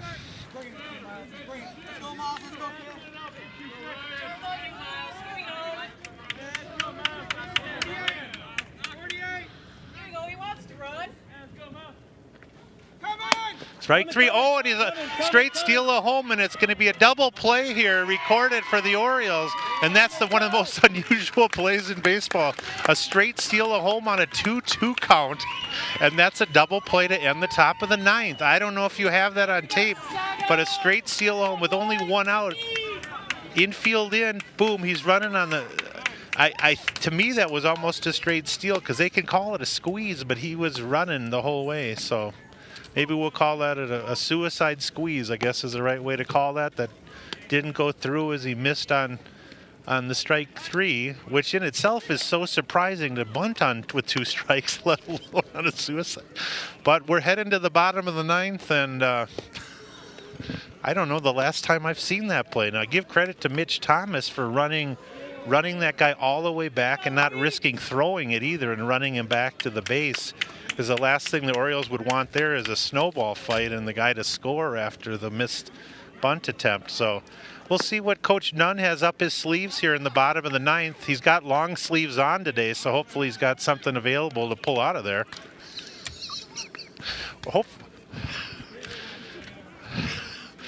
Some of the fans mildly entertained by some of the commentary here. Leading it off for the Orioles in the bottom of the 9th inning.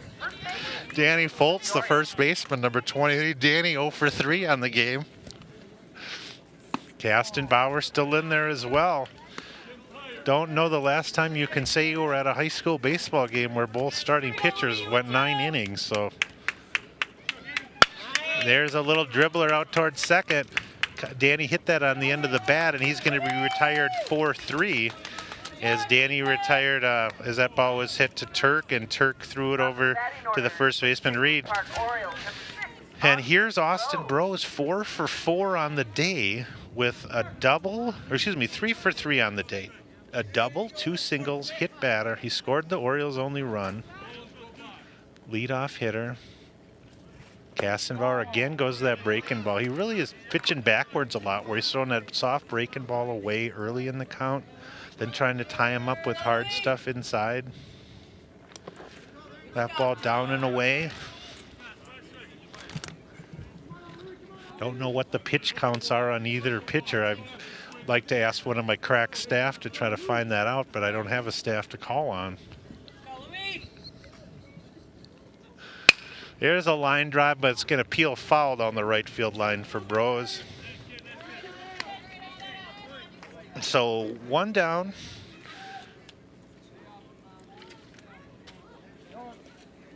One down in the bottom of the 9th if you just joined us. Both teams scored a run in the top and bottom of the first inning. 2-2 is the count, and we've had nothing since then. Not a thing. And Bros working that back, so full count to Austin here. Full count, as I mentioned, irregardless of what happens in the future, no one has walked a batter on either team yet. But maybe I jinxed it for Chisago, as that's the first walk of the game for either, or excuse me, first walk except for the intentional walk for either team. So that'll bring up Cole Hoyt, who officially is 1 for 4 with an infield single. Did a nice job charging last inning, and we'll see what they do with Bros here. There is 1 out. Orioles haven't been running yet, and Kastenbauer has a nice slide step move. We'll see what, oh, there's a quick throw over.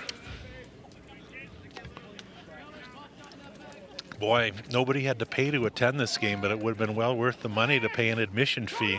And that one's thrown down the right field line, and Bros is going to go 2. Austin 2, and he's going to stay put at second here. Nice job. So eventually that was going to happen, and a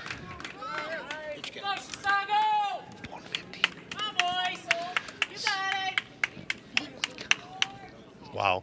Officially, we found out as that error is going to put him on there. Officially, I found out from Mike Morris that probably that's Fromm's last inning, because he's at 115 pitches through 9 innings. So, and I'm sure this young man can't be that far behind.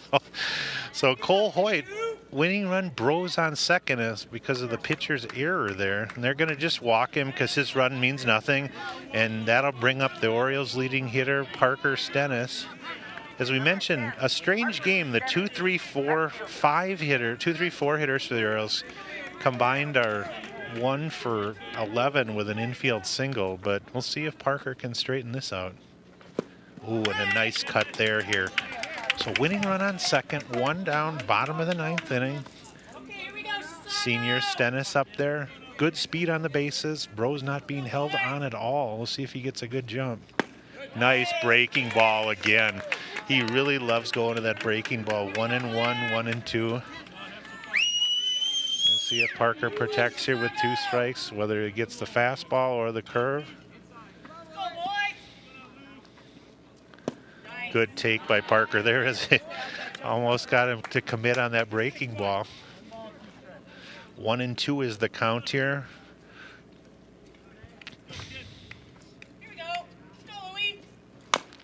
Chopper to third, hit slowly. Going to be a tight play, and that is an infield single, so very fortuitous bounce that time for Parker. He corrals an infield single on a 45-foot dribbler, and that'll load the bases with 1 out and bring up the pitcher, Ryan Fromm. Officially 0 for 3, flew out all 3 times. Going into the game, Ryan was hitting .425 with a couple doubles and a home run. Getting under everything today, and Coach Nunn talking about that. Coach Collins out to visit. They're going to talk strategy. Obviously, in an extra inning game as the home team, all that matters is the runner at third. The Orioles have great speed there with Bros, and that Mr. Collins has 27 years experience, so you can bet they're listening hard, and Coach Nunn talking to him about trying to get on top of some balls here, because he's telling Ryan, you got good speed on the bases. Or perhaps he's telling him, hit a fly ball, get a sac fly and get yourself a win. So way this game's going, who knows what'll happen. So good defense all around, a fortuitous infield single. And Kastenbauer against Fromm here in the bottom of the ninth. One down.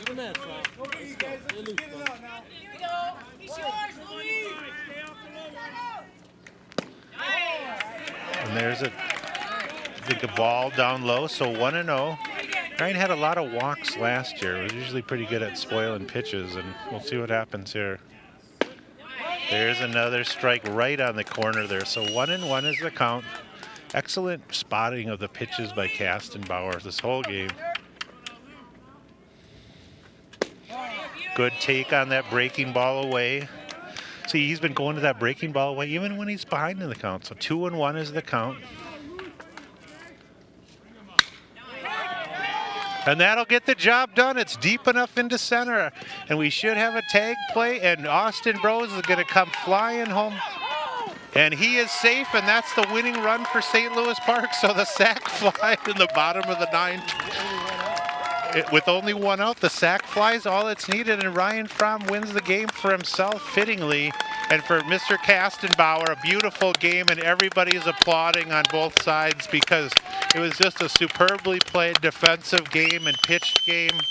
And it was really one of the funnest games I've ever called or seen because there was so many great defensive plays on both sides, and you know, no walks by Fromm and only one by Kastenbauer. I tell you, the kids, this is their 5th game in 5 days for Park, and probably the same. And a sac fly never felt so good to Ryan Fromm, and it was good to have Brose's speed at third because I thought all along he was going to make it, but it was a great throw from Lindstrom in center, and they cut, and the throw home to Davis was just a little bit too late. And a happy coaching staff over there. You never know if it's going to be easy or not, and you see a lot of things in baseball, but really got a feel for Chisago Lakes too. They, both teams deserved. Should have been a half win apiece. You see the line score there: 2 runs on 9 hits and 2 errors for Park, a run on 8 hits. Just quickly to go over, I'm just going to go over the pitching information, if you don't mind, Paul. Fromm gets his first win of the year in his 3rd start. So he goes to 1-0 on the year. He's only allowed 1 earned run on the season so far in 18 innings. But on the line score today for Fromm, he entered with no out in the bottom of the 1st, and the bases were loaded because he was late getting here. Kellen Reed greeted him with a line drive single, and then he struck out the side. He ended up with He ended up with 10 strikeouts in 9 innings. He did not walk a batter, and he hit 1 batter, and I believe technically he gave up 4 hits. So, and then for Kastenbauer, he as well, Austin Brose was hit by pitch to start the game. Cole Hoyt with an infield single, and then a fielder's choice and a walk to Fromm. So that tied it 1-1 after 1, and then from there on, Kastenbauer gave up a couple of doubles to Brose and Fracassi. Let's see what he did. 1, 2, 3, 4, 5. I'm just confirming your numbers. 6, 7, 8. Yeah, I've actually got the Orioles with 9 hits and Chisago with 7, but I may be mistaken. Couple of boots on Joey Jaramillo, but he played some excellent D at second, and we would be remiss if we didn't talk about Parker Stennis' diving catch in left. That could have been a double or triple in the 8th inning with no outs and saved possibly the game there. And then the great play by their left fielder on another diving play. I don't know what to say. I'm speechless. I've talked for a couple hours. Make sure you join us next week. But if you want to get a copy of this game before I say goodnight, Paul's going to put up the graphic. You can go to parktv.org or call 952-924-2635. 3 DVDs are $10 a piece, or 1 is $15. And you can also tell everybody if they want to watch a good baseball game, an exciting game, you can watch it on demand by going to parktv.org and clicking down on the bottom. But once again, we'd like to encourage you to purchase a DVD from Paul. And on behalf of our crew here at Derek Keller Field, thank you for joining us tonight. The Orioles win 2-1.